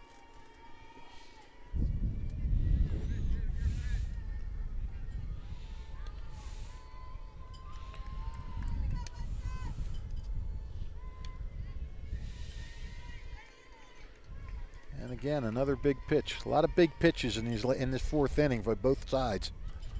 The 2-2 from Benassi is low, and it hits Bryce there on the foot as she will take first on the hit batter. So that will bring him loaded for Julia Watkins now. As Watkins singled back in the 3rd. Yeah. She got a 1-out single and ended up coming around on Cassidy Relay's single. Now having a little bit of a conversation here. All the base runners and the batter. Meeting in the circle for Benassi and Hassan and their pitching coach there. Make sure everything's good with her in this big situation. The Spartans try to work out of the jam. First time the Cougars have had the bases loaded today.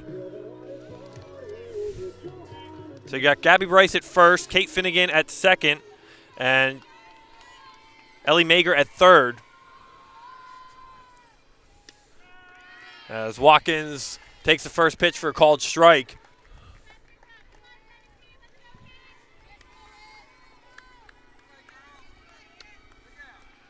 Watkins, the freshman on this Cougar team with 39 plate appearances this year, coming into today, 13 hits, 8 RBIs.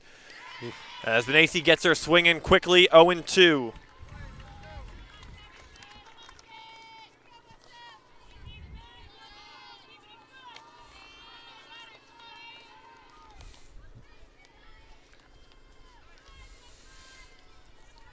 Benassi ready, the 0-2 pitch is popped foul, will go into the woods there. That's not too deep, that should be easy to find.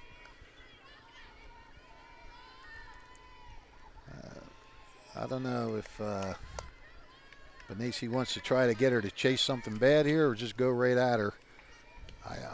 I'm of the school with the bases loaded, you go right at her because you don't want to start throwing balls. The 0-2 pitch from Benassi is again popped out. And could have been, that was a tough play. Yeah, it would have been a great play. I mean, there was room to make the play, but it was far. Yeah. It'd have to hang up a little longer. Watkins doing a good job of hanging tough with 2 strikes. And there goes Benassi with the pounding of the glove again. The 0-2 from Benassi again upstairs as Watkins watches that one go. 1-2 now.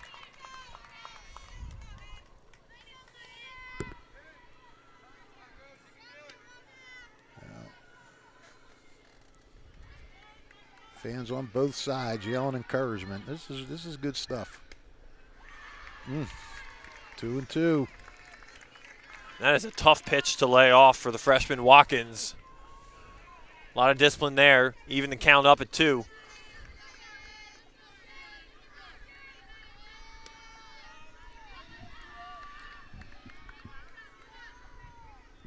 She's really got to come in. You really don't want to go 3-2. Swung on, got her swinging, struck her out. 5th strikeout of the afternoon for Isabella Benassi. She gets out of the bases-loaded jam. No runs across for the Cougars to end the 4th. Spartans lead this one 3-1. The Hamilton Township Division of Health offers a variety of free services to keep you and your community healthy. It is important for everyone to stay up to date on recommended vaccines, on whether you or a loved one need an annual flu shot, a COVID-19 vaccine, or pneumonia shot. Hamilton's Division of Health is ready to help. Are you or a loved one homebound? The division's caring nurses will bring your vaccine to you. For families that may be underinsured or uninsured, the division offers free routine vaccinations for children. Most residents in Mercer County are able to take advantage of the free and confidential STI and HIV testing clinic. The staff at the Hamilton Township Division of Health are experienced and proud to serve the Hamilton community. You can visit hamiltonnj.com/health for more information, services, and upcoming clinics and eligibility. That's hamiltonnj.com/health. Stay healthy, Hamilton. Today's game is brought to you by the Hamilton Township Education Association. We'd like to take this opportunity to wish all of their students the best of luck this school term. We are proud to support you. This message brought to you by the Hamilton Township Education Association. HTSD pop-up schoolhouse events are happening in August. On August 9th at Yardville Heights Elementary, August 15th at Sunnybray Elementary, and August 23rd at Kisthart Elementary. The event will be from 3 to 5 p.m. August 29th at Cooser Elementary will be from 4 to 6 p.m. Meet teachers, staff, learn about community resources, and more. HTSD Summer Camp 2023 registration is open. Summer camps offered to Hamilton Township residents entering grades K through 12. Visit htsdnj.org to register. Top of the fifth here from Colts Neck High School. And that last inning is indicative of why Steinert really wants to try to tack on and get some runs here, because I mean this Colts Neck team is not going away. That's for sure. As it'll be the top of the lineup for the Spartans here in the top of the fifth. Mia Pope with a bunt single and a fly out to left field in her 2 plate appearances today. Yeah, that bunt single with 2 outs started a 3-run rally. As Pope swings that one into left field, playable out there in left field. Squeezed on it is Kowalewski as she is 1 away here in the top of the fifth. Second time Pope's flied out to left like that. She wants to slap it over the infield, but not that high over the infield. Bring up Bianca Walsh now. Walsh 1 for 2 on the afternoon, a single and a strikeout. Yeah, Walsh with an infield single her last time up.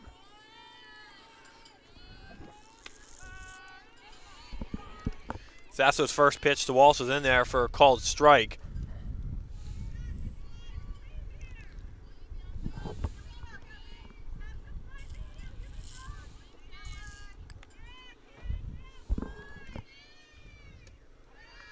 A 1 pitch is down in the dirt, even things up at 1.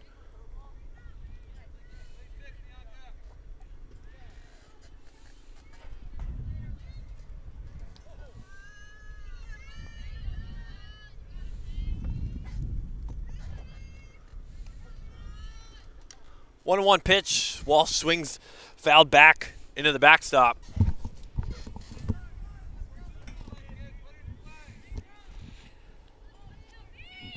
Sasso's had she's been going in waves in this game. She retired 8 of the first 9 batters she faced, then gave up 3 straight hits, and is now retired 3, 4, 5 of the last 7 batters she's faced, and 3 of them came with first and second. So if that wave continues, you're almost saying who knows what could happen in the 6th. Yeah, who knows. And the 7th.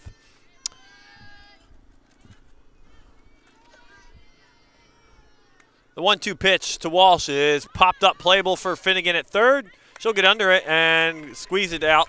Second out of the inning here in the 5th.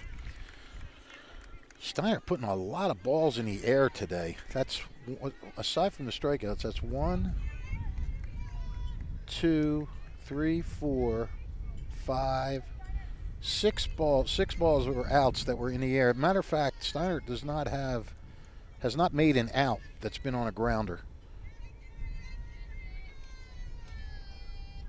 Yeah, you don't want to do that. Yeah, you don't right. want to hit these lazy pop-ups and these lazy fly balls. You want You want to try to get it on the ground and, you know, beat it out and make the fielders make a play. I mean, they're making these plays too easy for the Colts Neck defenders. Sierra O'Neill, the batter. O'Neill's 3-run home run, the difference maker to this point for the Spartans here in the top of the 5th. As O'Neill grounds it over to shortstop, playable down that short throw across as O'Neill is retired. A 1-2-3 inning, the first since the first inning for Angela Sasso. We go to the bottom of the 5th. Steinert leads this one 3-1 right here on the WBCB Sports Network. Trenton Thunder Baseball is back for its 30th year. Big League Futures, Major League Fun. Trenton Thunder tickets are now available. Single game tickets, group plans, suite nights. Get your tickets now. For more information, visit TrentonThunder.com. That's TrentonThunder.com or call 609-394-3300. That's 609-394-3300. Post-game fireworks nights, pork roll Fridays, and dog welcome nights throughout the season. Trenton Thunder Baseball, Big League Futures, Major League Fun. Hi, Merrill Reese reminding you to come back home to traditional Italian cuisine at the Revere Restaurant, 802 River Road in Ewing Township. You'll always feel welcome at the Revere. It's like stepping back in time where you'll feel like you're dining in South Philly or New York's Little Italy. Start your meal with complimentary Hoboken bread. Choose from a menu featuring fresh seafood dishes, succulent steaks and chops, or homemade pasta dishes. You can even eat at the bar. The Revere is open 7 days for lunch and dinner. Private room available for special affairs, plus catering. For reservations, call 609-882-6365. That's 609-882-6365. Come home to traditional Italian cuisine. The Revere Restaurant, 802 River Road, Ewing Township.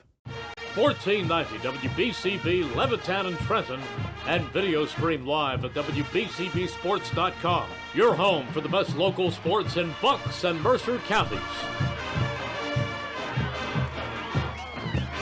It'll be the 9, 1, and 2 hitters for the Cougars in their home half of the 5th here, as Juliana Kowalewski will lead things off. And then we'll go back to the top for Cassidy Relay and Denise Churchillo.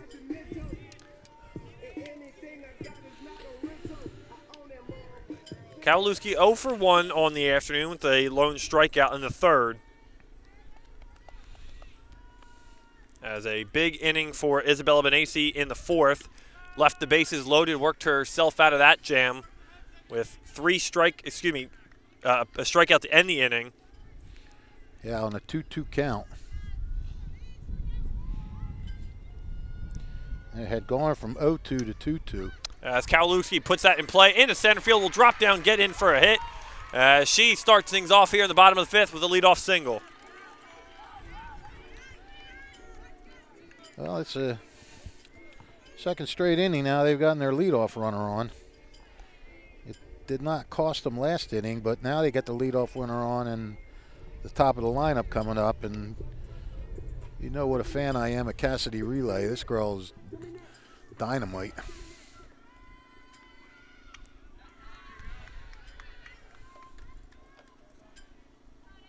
I don't know if there's a way to pitch her because she seems to be able to hang in there and wherever the ball is and get a piece of it if she needs to until she can get a pitch that she can work with.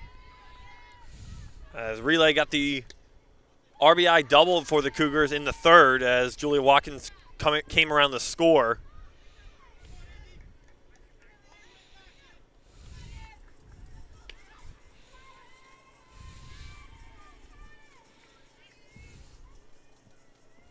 The 2-0 from Benacy is in there for a called strike as Hassan faked to throw down the 1st.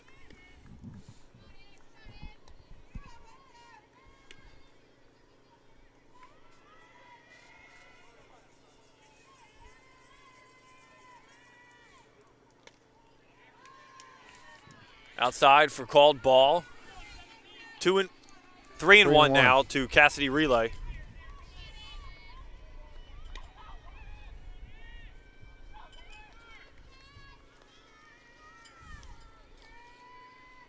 The 3-1 from Benacy is slapped foul just out of the outstretched glove of Sierra O'Neill down third base line.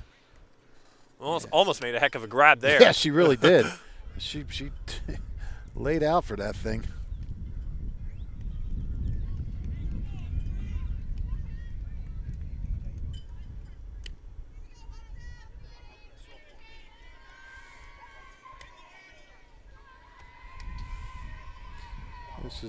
This is a good battle between these two seniors. I have to guess that they faced each other in that first game, that game 2 years ago, when they were both sophomores.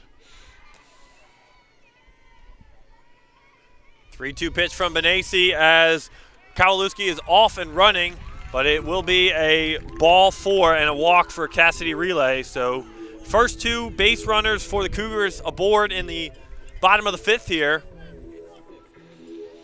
And we have an angry Denise Churchio coming up. Churchio has been called out twice on strikes, and she did not like the call the second time.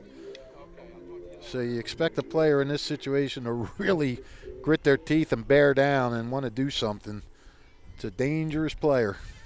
As Churchio shows bunt there, as Spartans bring the corners in. Called it a strike, right? Yes. So we'll see if Churchio shows bunt again.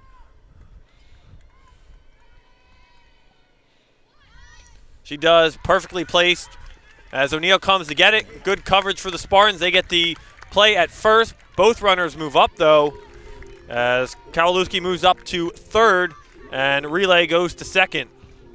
And here comes Sasso. Golden opportunity to put herself back in a tie ball game.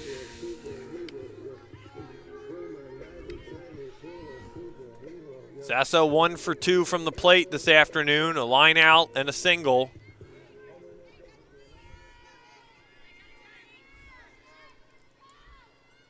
Benassi goes right after her, as it'll be just outside for a ball.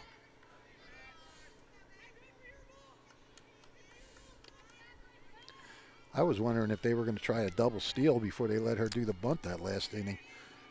I mean, they had great speed there. But doesn't matter. They got the bunt down. There's a swinging strike, foul. This is gut-wrenching time for both fans. Fans on both sides.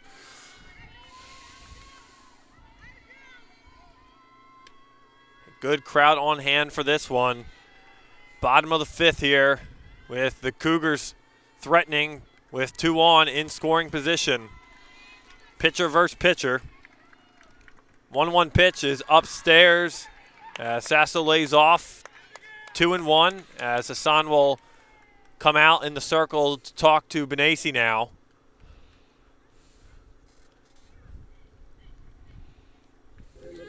And with 2 on in this situation, runners in scoring position, Benassi will try to work herself out of a jam once again, back-to-back innings. Now this one's a little more dangerous than the last one. Last one, the bases loaded with 2 outs. Here you got 2nd and 3rd, 1 out.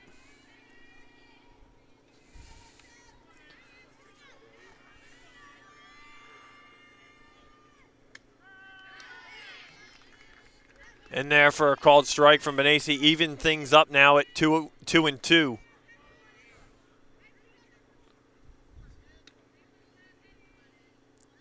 Again, the dugouts are quiet. I Yeah, you know, figure they'd be all yeah, fired especially up. this kind of game and environment. Yeah. Well, 3-2, something's got to give. She does have the open base, so if she walks her, it's not a, you know, but I don't think you want to load the bases with Ellie Mager coming up. You'd love to try to get that punch out if at all possible. Sasso just wants to get at least 1 run in, hopefully 2. The 3-2 from Benassi is chopped down the 3rd base line and inches from being fair. Good call. I mean, we were sitting right here. We saw it. Bounced right before it came to the bag. It went into foul territory, and that would have been disaster for Steinert.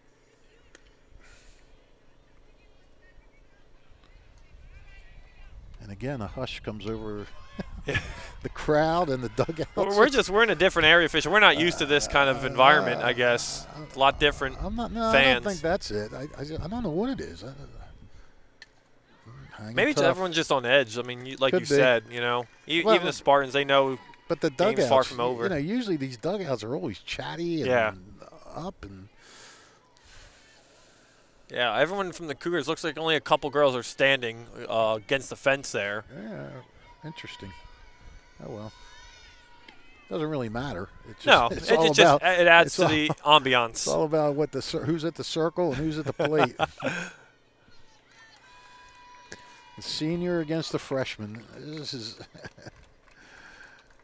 is like movie stuff. It is. Benassi ready. 3-2 delivery is in the deep left field. Looks playable out there in left.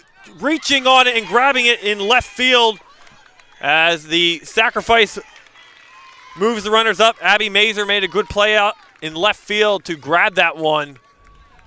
But the Cougars get one on the sacrifice, 3-2 on the sack by Angela Sasso. Yeah,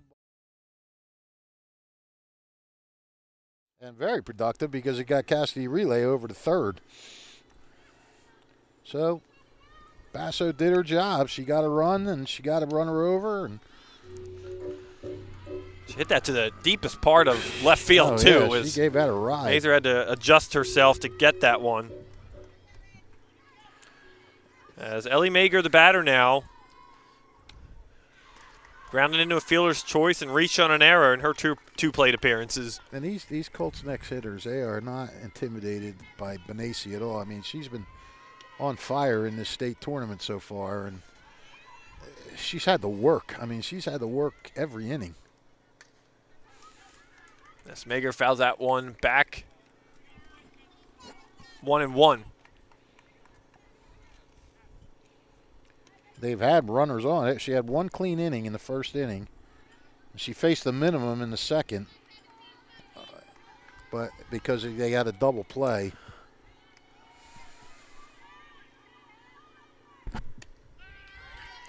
In there for a big second strike, 1-2 now. And with 2 outs, Benassi trying to get out of this one with only the 1 run across. Yeah, you want to get out of this still with the lead. I mean, psychologically, you want to have that lead going back in the dugout. Has popped up and back out of play. 3-2 still.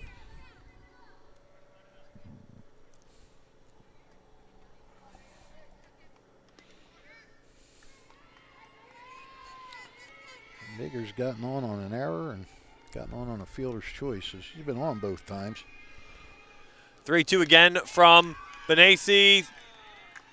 Almost called strike. She started to walk off there. Yeah, you could hear the Steiner fans on that one. They did not like that. Once again, they're on left field. The umpire's behind home plate, so. The 2-2 pitch from Benassi is chopped over to third. Sierra O'Neill grabs it, throws over to Schultz at first, and the side is retired.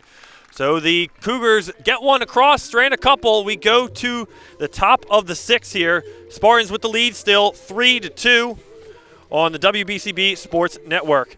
If you're looking for a loving pet to add to your family, consider visiting the Hamilton Township Animal Shelter, 2100 Sylvan Avenue. Let's meet today's adoptable pets of the game. Dog Sheba is a 4-year-old sprayed female. Sheba is an energetic, playful gal, ready for fun and games. She is exuberant and high energy and will benefit from an active family that can take her on hikes and excursions that will sap some of her energy. She is instantly friendly when greeting new people, jumping up for attention and pets. She would benefit from some training so that she learns how to greet people more politely. Sheba seems social and curious about other dogs, but also snarky and easily frustrated. She may be able to have dog friends if introduced properly with gradual introductions with low-key playmates. She would be best as the only dog in the household. Our second pet is the cat Lilith is a young, sweet Lilith, young, sweet, petite, curious kitty who is looking for a quiet home where she can feel secure and happy. She's lived with other kitties in her previous home, but really prefers to be a single kitty. She'll make a happy little housemate for a lucky adopter. The Hamilton Township Animal Shelter is open Mondays through Saturday from 10:30 a.m. till 3:30 p.m., Thursdays until 7 p.m., closed on Sundays. View more of their adoptable pets and learn about volunteer and foster programs at hamiltonnj.com/animal shelter.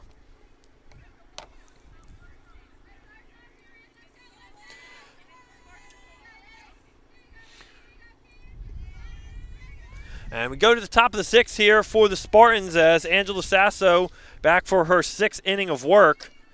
She went 1-2-3 with the top of the order in the fifth inning. So Izzy Benassi will lead things off here. Yeah, she has, since letting the first two batters on in the fourth, she's retired 6 straight. Could be getting in a groove here. First pitch called strike to Benassi on that one. And, of course, after I said nobody grounded out for Steinert, Shira O'Neill ended the inning with a ground out, the first of the game.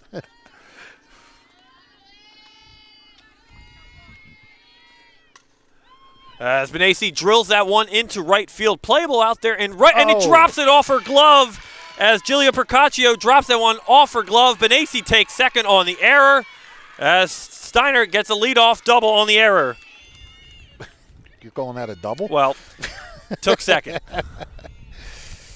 Benassi fired up. She got on the second base, turned and pumped her fist and started screaming to the dugout. So that's a tough break for Sasso for sure. A lot of emotion from Benassi, a courtesy runner for her now. Yeah, Ellie Miller will be the courtesy runner. So Miller will be at second as Addison Hassan steps to the dish. Hassan, a double in the fourth and a walk in the second. Yeah, I got to tell you something. I just have a gut feeling that Steinert needs more runs if they're going to hang on to this thing. Because this team is just tenacious. They just keep clawing and clawing like a cougar does. Yeah, exactly. Good analogy there. Yeah.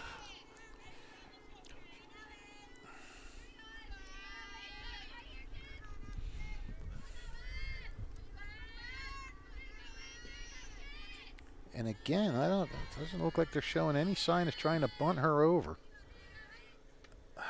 Swung on through from Hassan. And I just don't get it. It is a little questionable, especially when you definitely need more runs in a 3-2 game at this point here in the sixth.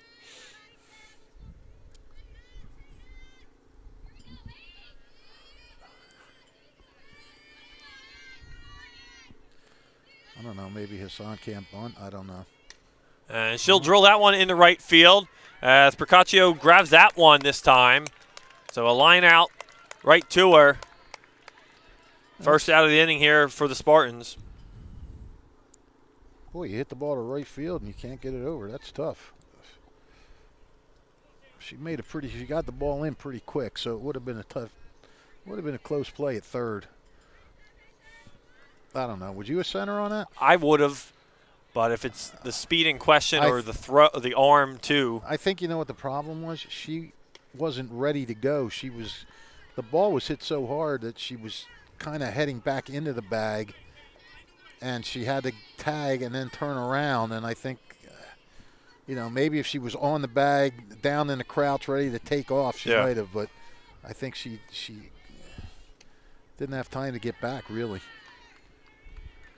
As Katie Simonka, the batter now for the Spartans. She's 0 for 1 with a walk and a strikeout.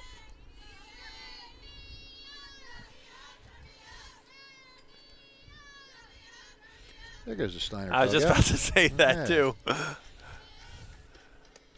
Pitch from Sasso in there for a called strike. 2-1 now to Katie Simonka.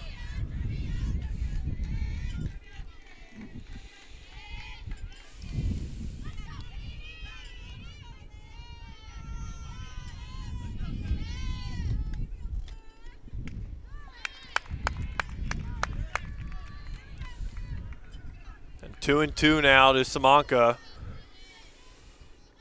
Smog with a strikeout and a walk today.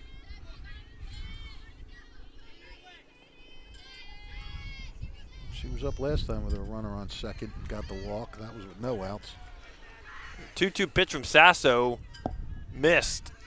Count will go full A. Very close call there. Very close. There have been a lot of them.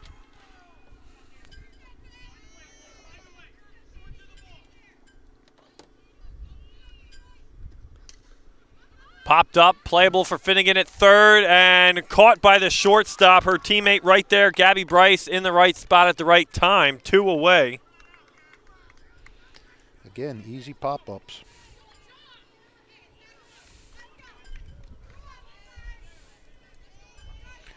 Four infield pops for Steinert today. And they've struck out 8 times. That's 12 easy outs.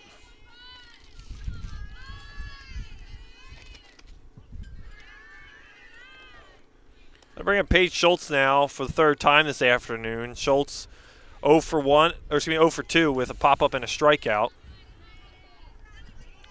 She'd really love to deliver here.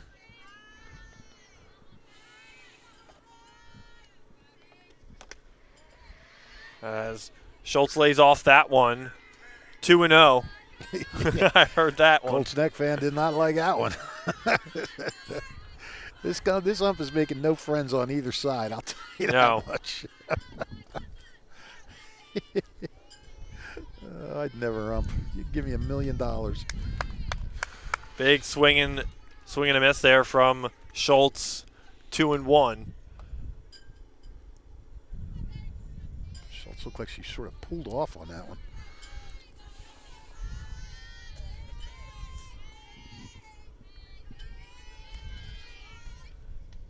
The 2-1 pitch gets away. Runner is off, headed for third. Standing up as Ellie Miller in there at third now. Well, Steinert will take another one of them at this point.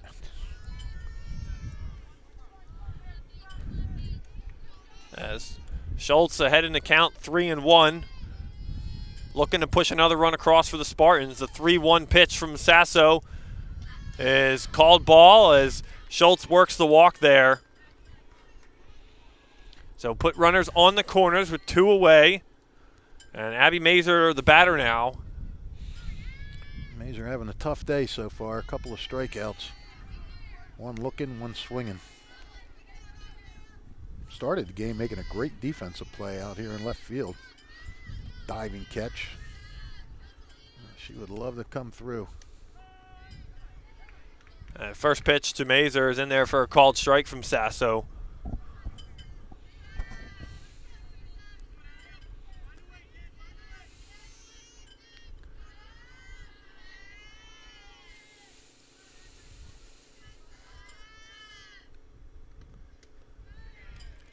Got her swinging through. Mazer 0-2 quickly behind. Sasso is she's got ice water in her veins.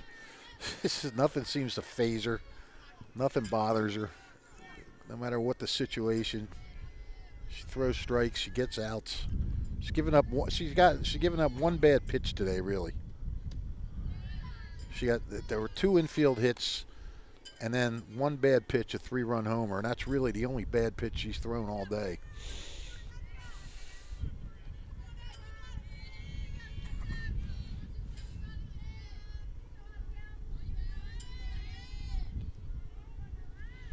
Sasso ready with the 1-2 pitch. Mazer swings, grounded over to third base. Finnegan throws across, and the side is retired.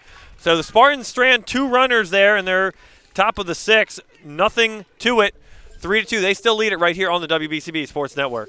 This is Merrill Reese reminding you that Haldeman Ford Subaru on Route 33 in Hamilton Township is more than just a great place to purchase a new Ford Subaru or pre-owned car or truck. Their collision and service centers services all makes and models and specializes in fleet service. Haldeman's Collision Center is renowned for their work. It's a state-of-the-art facility, all insurance accepted, free estimates and loaner cars available, and one of the friendliest staffs around. From small dents to major repairs on any make or model, model, it's Haldeman Ford Subaru Collision Center, Route 33 in Hamilton Township. They're good. The Hamilton Township Division of Health offers a variety of free services to keep you and your community healthy. It is important for everyone to stay up to date on recommended vaccines, whether you or a loved one need an annual flu shot, a COVID-19 vaccine, or pneumonia shot. Hamilton's Division of Health is ready to help. Are you or a loved one homebound? The division's caring nurses will bring your vaccine to you. For families that may be underinsured or uninsured, the division offers free routine vaccinations. For most residents in Mercer County are able to take advantage of the free and confidential STI and HIV testing clinic. The staff at the Hamilton Township Division of Health are experienced and proud to serve the Hamilton community. Visit hamiltonnj.com/health for more information, services, upcoming clinics, and eligibility. That's hamiltonnj.com/health. Stay healthy, Hamilton. Don't forget, if you miss any of today's action, you can read all about it in tomorrow's edition of the Trentonian for your complete local and national news 7 days a week. It's the Trentonian or online at trentonian.com, the only newspaper serving Bucks, Burlington, and Mercer County 7 days a week. It's the Trentonian. Well, the winner of this game still doesn't know who it's going to play. Of course, the winner of that game doesn't know who it's going to play either because this one's so tight. But Robbinsville and Middletown are scoreless in the 8th. Oh, boy. Yep.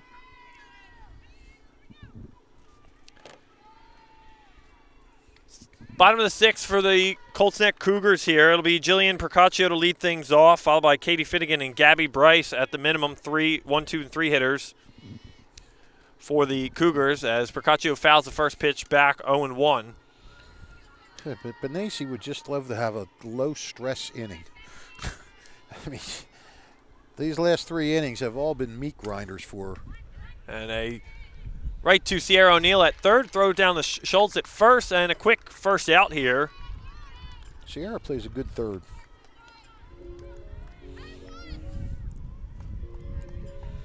She's been active all afternoon so far, and yeah, she's been making all the plays. All positions around third base. Got to bring up Kate Finnegan now. Finnegan swings at the first pitch, popped up right to second base, and a quick out as Walsh squeezes that one.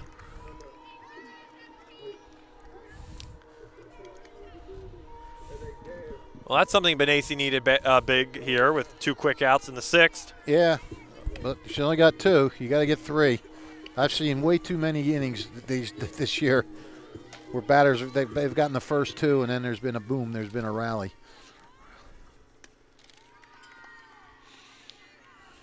That'll bring up Gabby Bryce. Bryce was hit by a pitch in the 4th and struck out in the 3rd. I mean, the key is you keep that leadoff runner from getting on, which they didn't do the last couple innings. That puts immediate stress on the inning.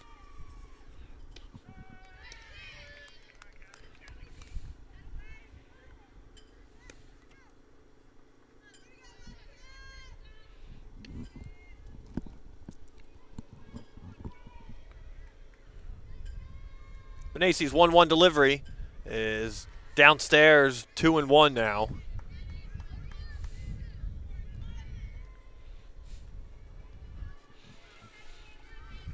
This is another classic state tournament game. Just that it's a great game because it's just nerve-wracking and everything else. Pitch from Benassi's laid off there by Bryce, 3-1. Really is Fish low-scoring game. I mean, still really considered a pitcher's duel, even Sure. at 3-2. Yeah. With the Spartans, It's a pitcher's duel, but it's not one of those pitcher's duels where you're seeing them blow everybody away. It's look, there's again, she doesn't get that 1, 2, 3 inning. Second time that Bryce has drawn a walk. You can't let them off the hook. You get those first 2, you got to get that 3rd out. I'll bring up Julia Watkins now. Watkins came around the score in the 4th inning. And a single in the 3rd. And there will retire the side. A quick inning for Benassi. 1 stranded as the Colts Neck Cougars send 4 to the plate. Steinert Spartans lead this one 3-2 right here on the WBCB Sports Network. Capital Health's primary care network continues to grow, bringing its extensive option of locations to your neighborhood. Whether you're scheduling a wellness checkup or not feeling well, advanced medicine starts with a Capital Health primary care doctor at locations near you in Mercer, Bucks, and Burlington counties. To find a Capital Health primary care location that's convenient for you, visit capitalmedicalgroup.org. That's capitalmedicalgroup.org. This is Angelo Onifrey, your Mercer County prosecutor, and I'd like to take this opportunity to wish all of our Mercer County student athletes the best of luck, and also urge parents to stay involved in your children's school activities. Extracurricular events are a great way to keep your sons and daughters focused, and it does not have to be athletics. They can be involved with the drama club, the school band, even the debate team. An involved student today has a brighter future tomorrow. This message is brought to you by the Mercer County Prosecutor's Office, and I hope you enjoyed today's game.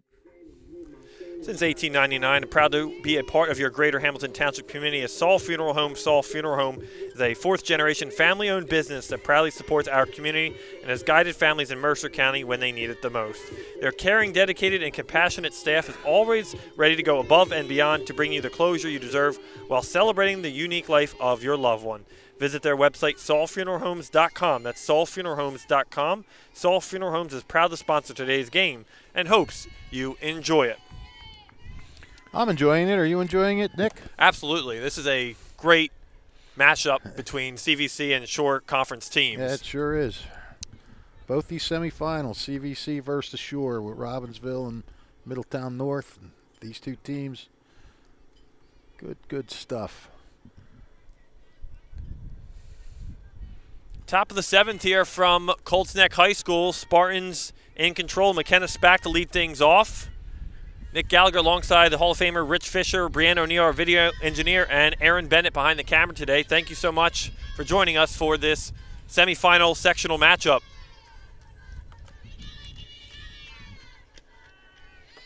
Pitch to Spack is in there from Sasso, 0-2.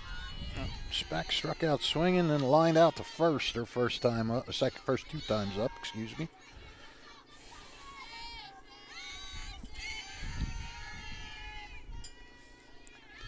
Steinert with 5 runners left on base, 4 of them coming within the last 3 innings.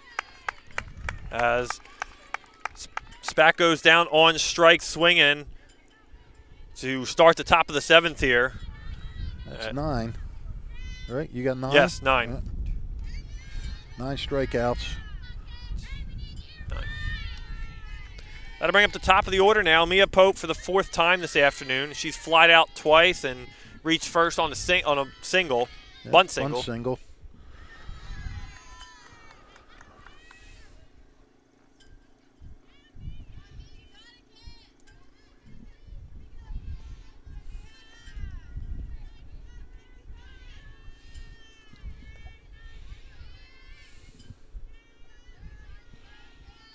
I said it before, I'll say it again. I think Steinert needs an insurance run. I couldn't agree more with the top of the lineup here, Fish. This would be the perfect opportunity for them to go in the bottom of the 7th with a multi-run lead. Well, they're still going to have to contend with the top of Colts Neck's lineup because they got 9-1-2, I think, next inning. Sasso's pitch to Pope is in there for a strike, 2-1.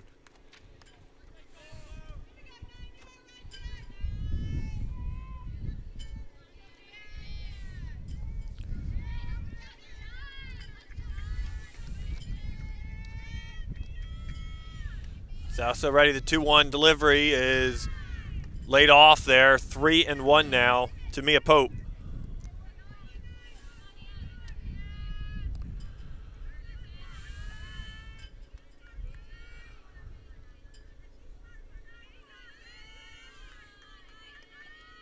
(3-1) is swung on, fouled back behind the backstop. 3-2 now. Another full count for Angela Sasso today. Yeah, after she falls behind on the count. That's what's so impressive. It doesn't faze her. And almost like she does it to herself, yeah. Pitch. And then just like, let me just get a challenge here real quick. I'll start throwing strikes. I mean, for the most part, both of these pitchers have made the pitches when they've had to. The full count pitch from Sasso, drill into right field, will get down against the wall. A hard hit ball. Pope off to second, standing as she is a one-out base runner. Well, if you're Steinert, you hope that's going to light a spark somehow. Pope, Walsh, O'Neill, they've been the deal for the Spartans this year. They were it in the third inning, and boy, Jen Melker would just love if they could come through in his last inning and just give, Benassi a little bit of wiggle room in that last inning. As Bianca Walsh the batter now. Walsh 1 for 3 on the afternoon. And Mia Pope's hit was the first hit for the Spartan offense since the 4th inning. Yep.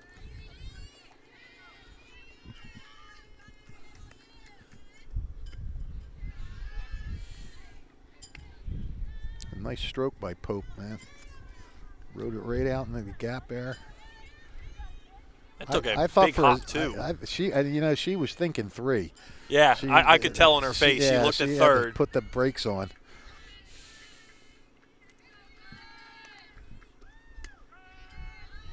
Oh, these high pitches I don't get.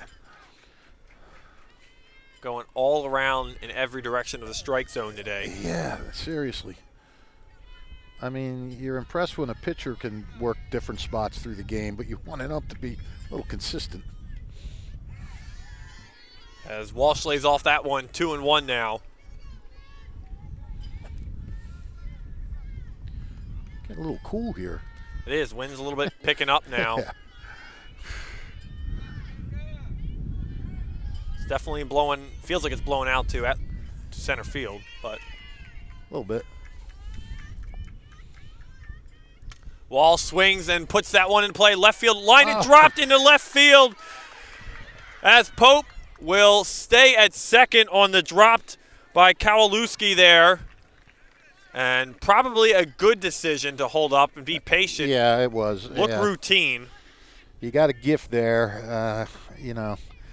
Maybe they would have made it. Maybe she's a little frazzled that she dropped it and she makes a bad throw, but maybe she doesn't. And then your gift that you just got is up in smoke, especially when you got your big bopper coming up. Yeah. Well, this is 2 gifts now that Steinert's been given, 2 drop fly balls.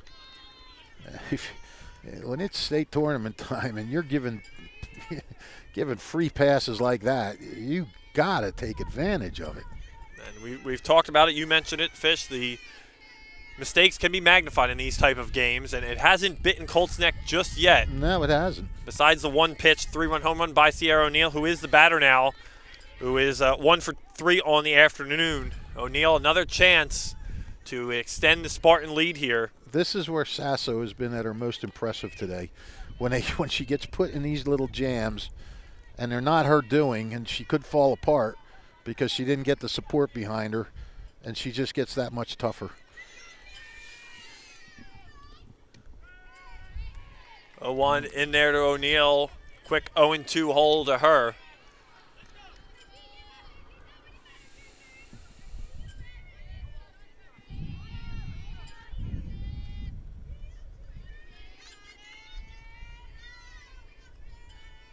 The 0-2 pitch from Sasso is fouled back into the woods, number 5. Yeah, I sort of lost count.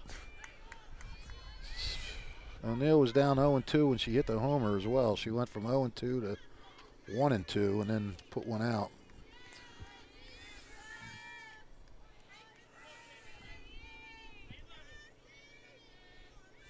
The 0-2 pitch from Sasso, again fouled back from O'Neill. Oh, what a battle. What a Making battle. Sasso work. Oh, man.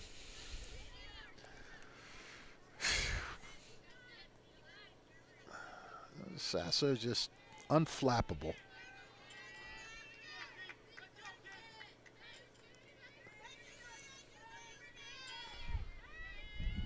We'll do it again. Sasso with the 0-2 pitch in the dirt. Wild pitch gets behind as Pope moves up to third and Walsh goes up to second. So now a even bigger opportunity for O'Neill. Yep. Still only 1 away. You don't have to think long ball. You just have to think. You just right now hit a fly ball. Yeah. And Sasso's going to go with something. She wants to get this strikeout in a bad way. And O'Neill, their equipment deal there. O'Neill knows. She knows. She's a senior. She's a leader of this offense. She just knows she has to get this run in somehow.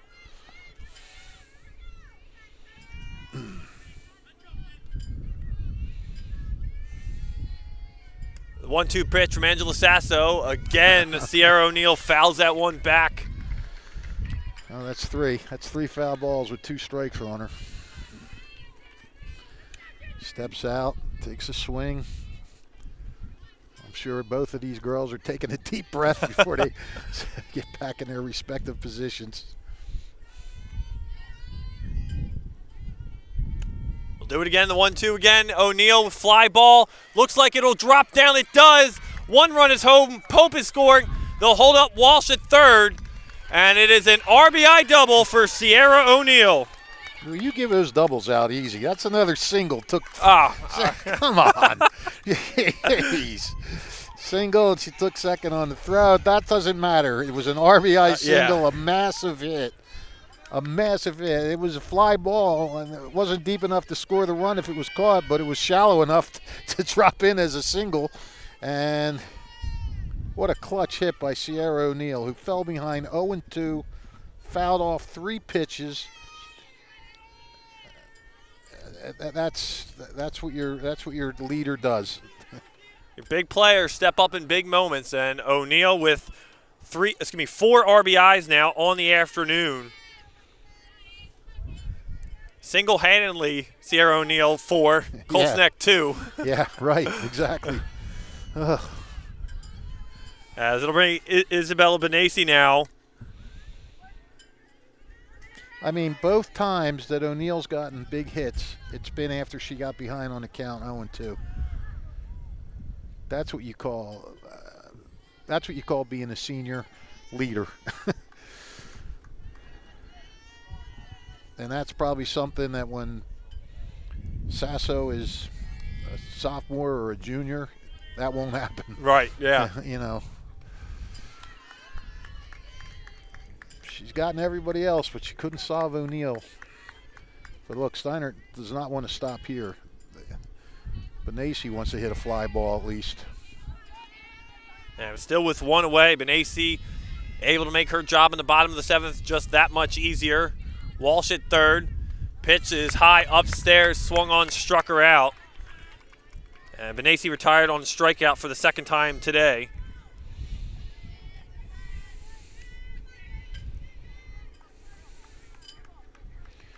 Well, here comes the sun. She's had not a bad day. A walk, a double, and fly to right.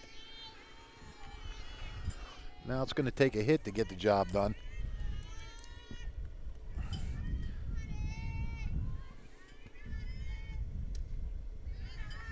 Pitch to Stan, called ball.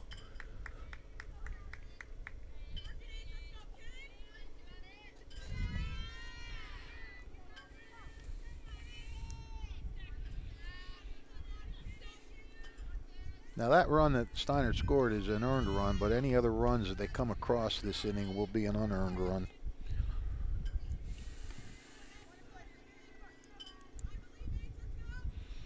Because that strikeout should have been the 3rd out. Yeah.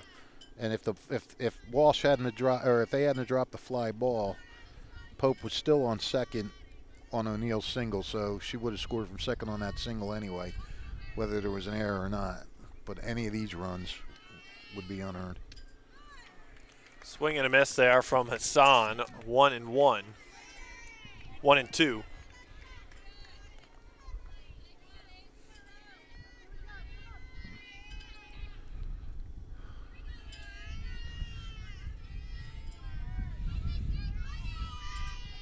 Sasso trying to get out of this with only allowing the 1 run so far this inning.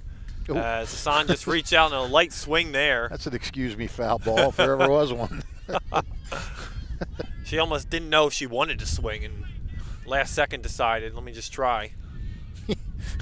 That's a good way of putting it. Just put the bat. If I have to. God bless you. Oh. The 1-2 pitch to Addison Hassan upstairs, 2-2 now. Bless you, PG. Don't be spreading germs over here. She covered.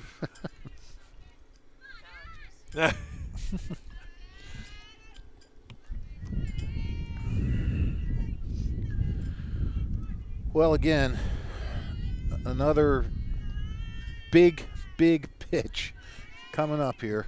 2-2, fouled back, looks to be playable down at first, down the line, and it is Oh, what caught a over the catch. shoulder at second base by Denise Churchillo. She makes the third out of the inning. Spartans get one run across, but the last chance for the Colts Neck Cougars here from Colts Neck High School. Spartans lead this one 4-2. And what an afternoon it's been. Today's game is brought to you by the Hamilton Township Education Association, who would like to take this opportunity to wish all of their students the best of luck this school term. We are proud to support you. This message brought to you by the Hamilton Township Education Association. HTSD pop-up schoolhouse events are happening in August. Mark your calendars now. August 9th at Yardville Heights Elementary, August 15th at Sunnybray Elementary, and August 23rd at Kithart Elementary. The event will be from 3 to 5 p.m. August 29th at Cooser Elementary will be from 4 to 6 p.m. Meet teachers and staff, learn about community resources, and more. HTSD Summer Camp 2023 registration is open. Summer camps are offered to Hamilton Township residents entering grades K through 12. Visit htsdnj.org to register. The Italian People's Bakery is proud to support high school sports on the WBCB Sports Network. Visit their signature location, 63 Butler Street, for the finest rolls, deli meats, and pastries. Drive by to smell that homemade bread made daily or have them cater your next party or affair. The Italian People's Bakery, located on 63 Butler Street, is the place to go for the best hoagies on Sunday afternoon and the finest dessert trays for your special get-together. Visit them once again at 63 Butler Street in Chambersburg. The Italian People's Bakery since 1936. Since 1899, is proud to be a part of your greater Hamilton Township community is Saul Funeral Home. Saul Funeral Home is a fourth-generation family-owned business that proudly supports our community and has guided families in Mercer County when they need it the most. Their caring and dedicated and compassionate staff is always ready to go above and beyond to bring you the closure you deserve while celebrating the unique life of your loved one. Visit their website, saulfuneralhomes.com. That's saulfuneralhomes.com. Saul Funeral Homes is proud to sponsor today's game and hopes you enjoy it. As we get set here for the bottom of the seventh inning from Colts Neck High School, Spartans just 3 outs away from advancing to the sectional championship game. As Isabella Benassi will try to deal with the top of the order, as it will be 9-1-2 for them. Yeah, this is no easy road to hoe here. That run, I think, was massive for Steinert. As Juliana Kowalewski will lead things off here. She is 1 for 2 on the afternoon with a single and a strikeout. Takes first pitch from Benassi for a called strike.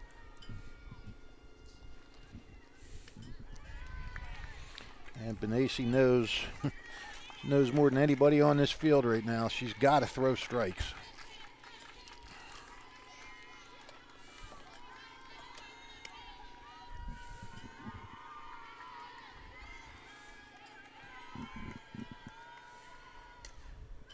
Grounder over to second base. Easy play down there at second as Walsh throws over as 1 out and 2 more for Isabella Benassi and the Steinert Spartans, as it'll be the top of the order now for the Colts Neck Cougars with Cassidy Relay aboard. Always big to get that first outer in a game like this in the last inning, what you think is the last inning.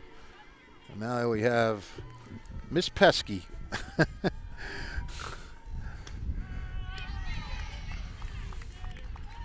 Cassidy Relay. She can walk, she can slap, she can hit line drives, she can run. She's an obstacle, especially when you get to this last inning.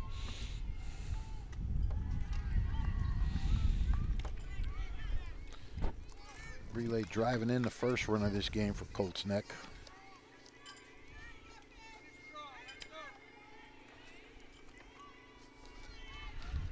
She 1 for 2 today, so her average has dropped a little bit from 534.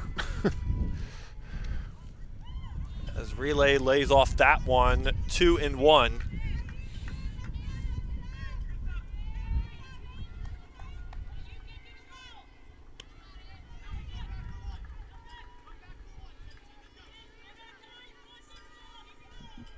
Pitch from Benassi is upstairs. Relay lays off that one now. 3-1. Can't walk people, Nick. No. Can't walk people. Especially in any top of the lineup. Especially in the last inning when you're clinging to a 4-2 lead.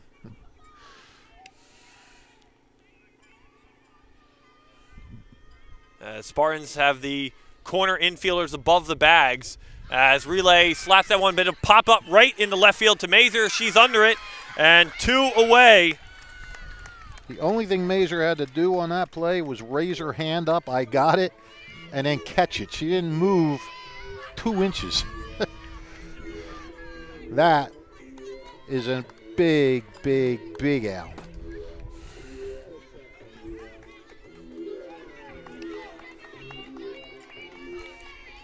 And we said she got the first 2 in the 6th, and then gave up a walk. You got the first 2 here. She would love to end this game with the only other 1, 2, 3. He had a clean inning in the first, and would love to end it with a clean one in the 7th. As Denise Churchillo is the last opportunity for the Cougars here. Down 2 runs. Churchillo, couple strikeouts, and a fielder's choice on the afternoon. Benassi's pitch to her is in there for a ball. 1-1.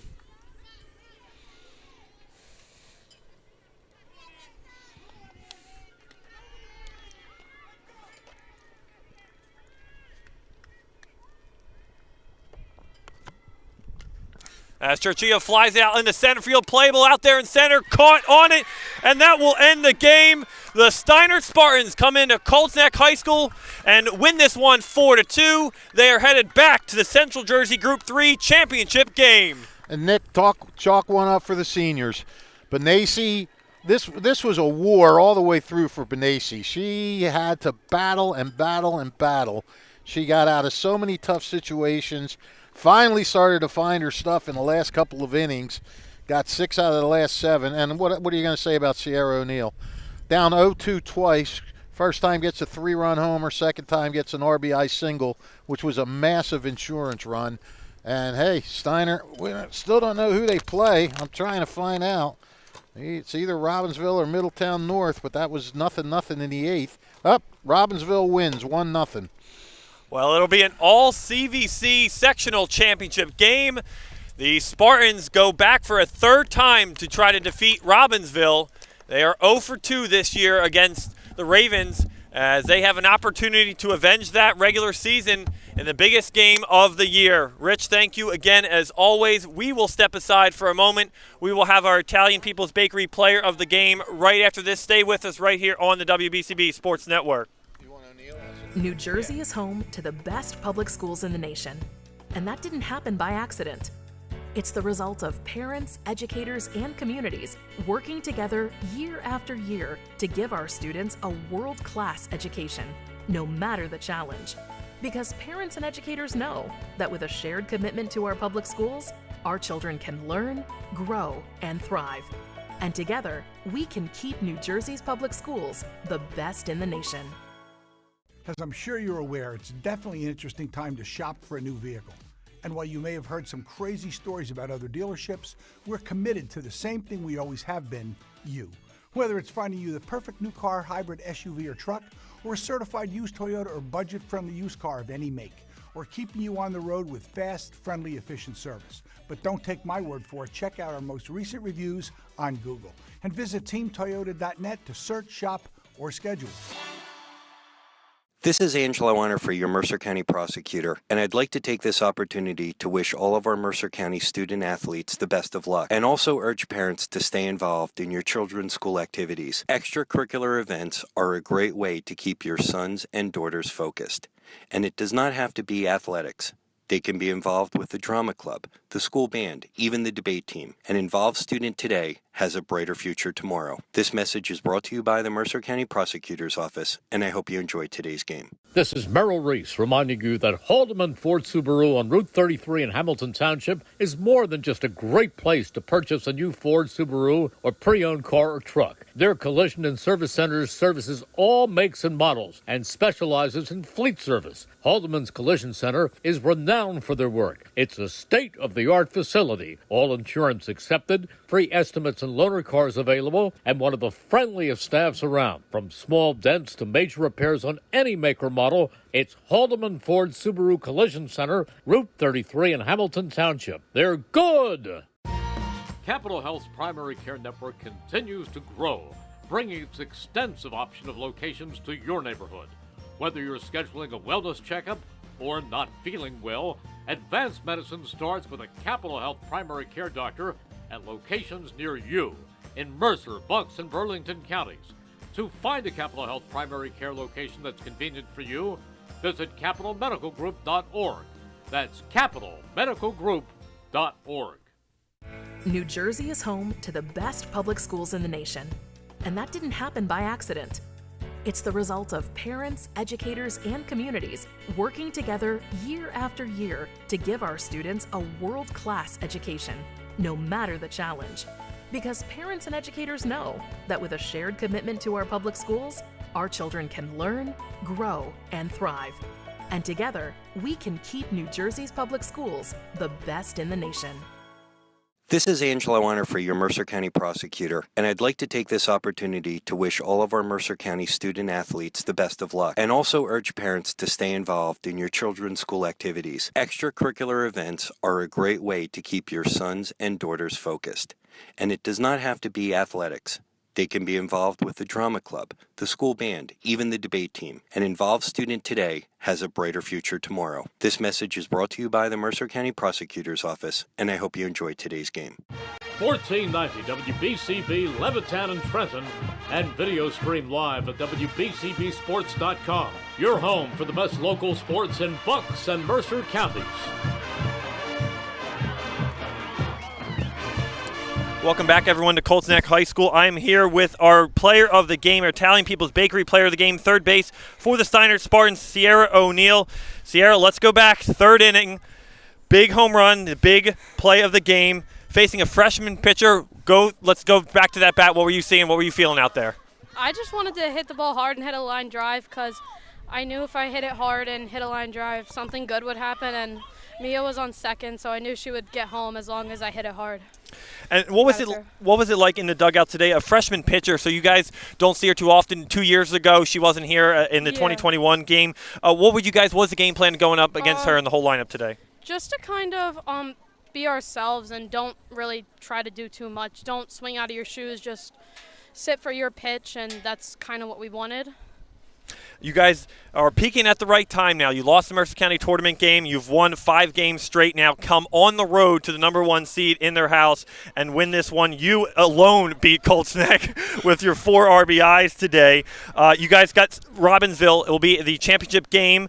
You guys are 0-2 against them this year. What do you guys have to do to right the ship against them? Is it a mental game, or are you just at this point in the season to get that sectional championship again? I think we just have to do kind of the same thing we did today. Try and hit the ball hard, and good things will happen. And definitely wait for our pitch and not go out of our box. And what about your pitcher, Isabella Benassi? She's been the backbone of you guys entering today's game. Only 1 earned run in her last 3 appearances. She kept the Colts Neck offense in check today. We'll just speak about her performance today. She's kind of our heart and our fire. Like, we go when she goes, and she's just so good all the time. It's kind of like when she's working that hard for you, you just want to back her up and work that hard for her. Just want to make it easier for her.